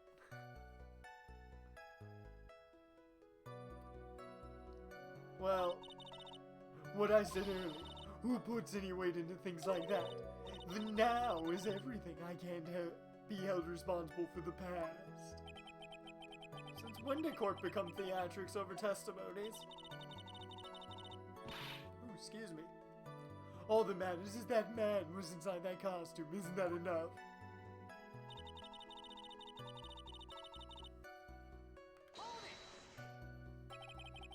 And why would that be? That way, no one could see his face, of course. But there's still no advantage for him that I can see. In fact, you would think the costume would make him stand out all that more. You are such an annoying child. You know that. You disagree with everything I say. Isn't that what you're always doing to me? I got it, maybe it was more troublesome for him to change in and out of his costume.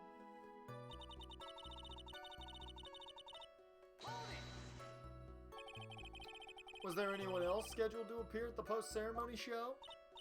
Well, all the contestants were supposed to go on stage in a friendly gesture thing. And that included the Jammin' Ninja? Of course it included him. That's why when Ungard came out of dear Juan's room, I didn't give it a second thought. She. Well, anyway.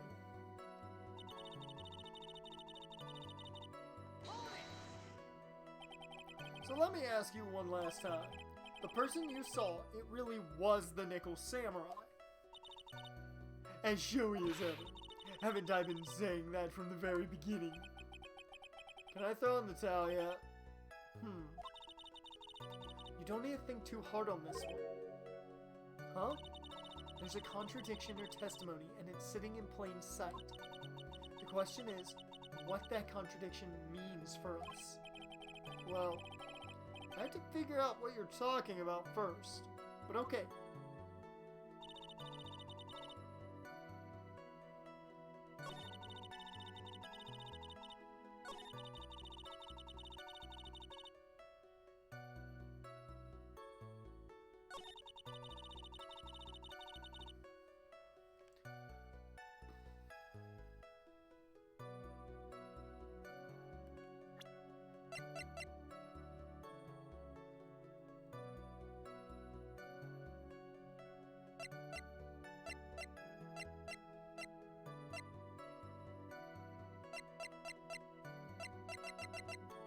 I think I know what this is. If I'm right, this is real simple. It's a big if.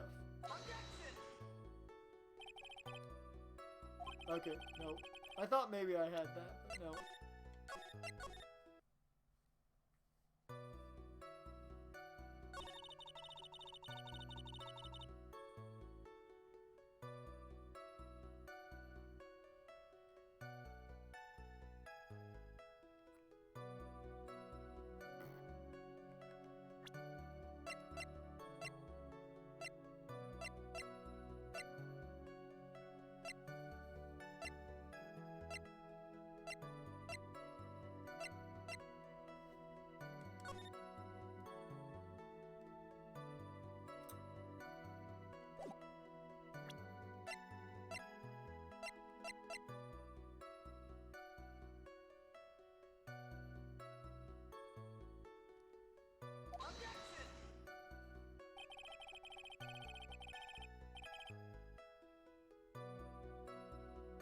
Oh no, well... I feel like that should have worked. Yeah, I figured Niners get, the 2 third-round picks, the compensatory picks. I still think that's a terrible idea. It's a terrible idea. I understand they want more minority coaches, but it is a terrible concept.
just...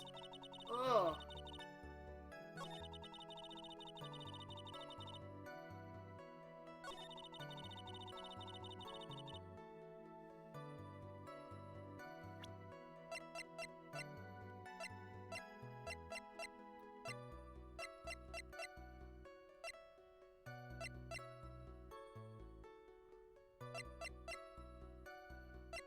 Once again, I just want to see if this does anything. Yeah.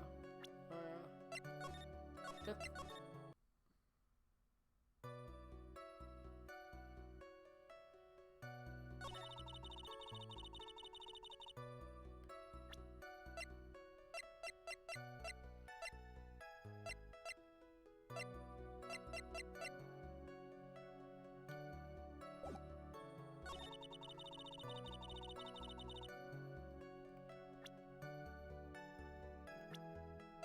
I'm wondering if this... No, okay, doesn't. I thought maybe the argument was he didn't know he had to go to the thing. He knew he had the show.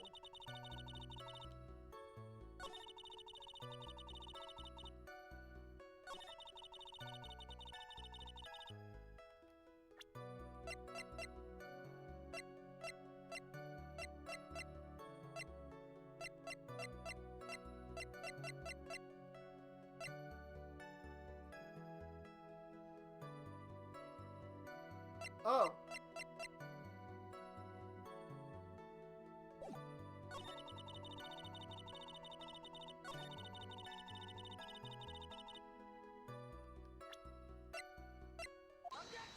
His fingerprints wouldn't have been on it if he had the suit on. That's what it is. I overthought that a bit too much. Please take a look at this. Yeah, so it's a knife. Big deal. You're trying to scare me with it. I'll have you know it won't work. No. That's not my intention at all. It's the knife that was used in the murder, correct? Your Honor, do you know why this piece of evidence is important to this case? Don't even have to ask. It's because the defendant's fingerprints are on it. Is that what you're driving at? That is exactly what I am driving at. What are you driving at? And whose car are you driving? If Mr. Ungard was really in the Nickel Samurai costume at the time of the murder, then it's impossible for his fingerprints to have been left on this knife. Actually, he would have wiped all previous fingerprints on this knife right off. No, that's right. The Nickel Samurai wears gloves, doesn't he? Also has like a robot arm. He probably took his gloves off before he began the stab. And why would he do something like that? To leave his prints on the murder weapon? There is no way he would do something like that. However, there is one possibility. Then let's hear your possibility. It's very simple. The defendant went to the victim's room while in costume as the Nickel Samurai. At that time, the defendant held no intent to murder. So you're saying it's not premeditated. He was probably just going to relax and talk with the victim about the stage show, which is why he took his gloves off. But the murder still did take place. It's well known that there was bad blood between the defendant and the victim. Yes, I have heard that before. Well, Mr. Wright, what do you have to say about Edgeworth's theory? So let me get this straight. Edgeworth's theory goes like this. When the defendant went to the victim's room, he had no intention of killing him. Now, up to this point, are there any problems with this theory? Let's just save real quick because I just want to rub it in his face that there is a giant contradiction.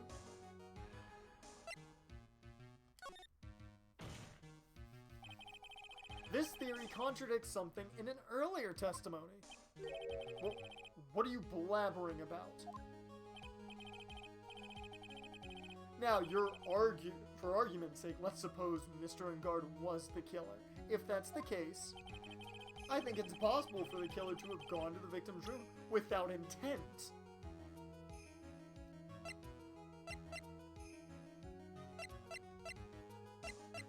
Oh, shit. Is it Gumshoe or... Do we go Gumshoe or Edgeworth?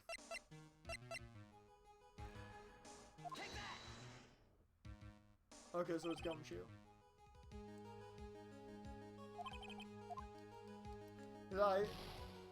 I wasn't sure about that because Edgeworth is the one who really said it.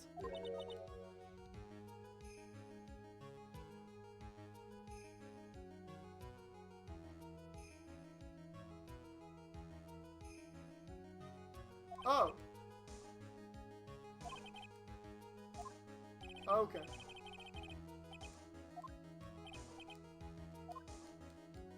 I thought we were talking about just somebody saying something.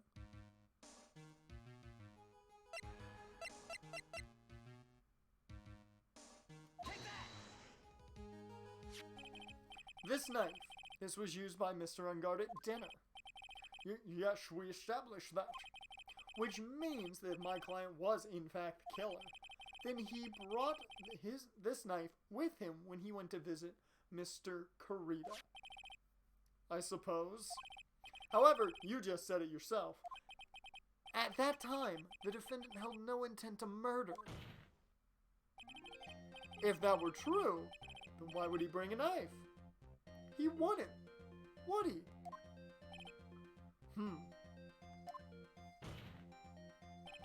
Which means, Mr. Edgeworth, your theory was flawed from suspicion 1.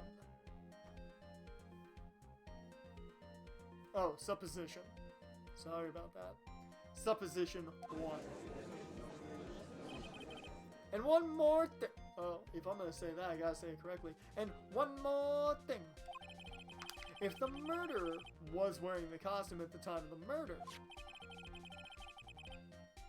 then there should be glove marks left on the knife. Which means the defendant's fingerprints shouldn't be all over it like bees on a hive. And that brings me to my final point. This knife was planted by the real killer to hide their identity and mislead us. Look at that. Order! Order, I say. Order in the court.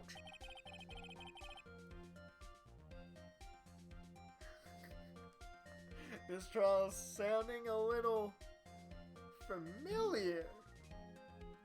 I mean, it's a golden knife, too. Almost like a golden sword, kinda. I can only think of one red-headed individual that could have done this killing. Was this knife really planted by the killer? Why would the murderer do such a thing? Gold blade? Fingerprints, all we missing is 11037.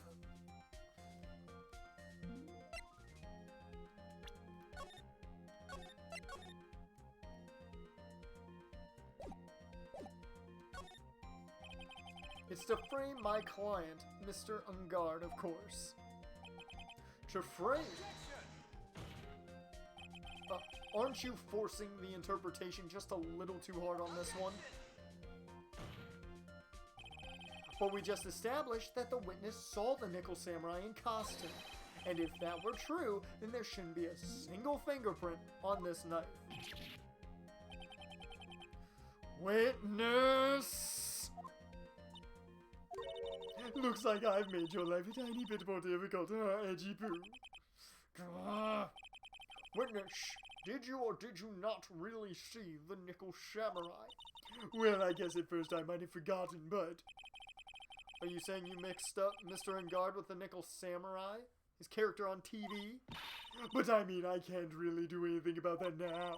Look, I was waiting around in front of the doors because, well, I wasn't waiting around for the Nickel Samurai, that's for sure. She wasn't waiting for the Nickel Samurai. Alright then. Who were you waiting around for then? That's top secret to anyone outside of security. I have a feeling that you were waiting for Mr. Juan Corrida. Am I correct, witness? The way you think, you are a sad amateur with a terrible case of nearsightedness. Amateur? Me? What am I an amateur of? So Old Bag was waiting around in front of the victim's room, but it doesn't sound like she was waiting to catch a glimpse of Mr. Corrida. Maybe, Phoenix, maybe the Old Bag was waiting for that person. It's who I think Mia is hinting at. It's certainly possible. Miss Old Bag, you were waiting for this person to come out of the victim's room, weren't you?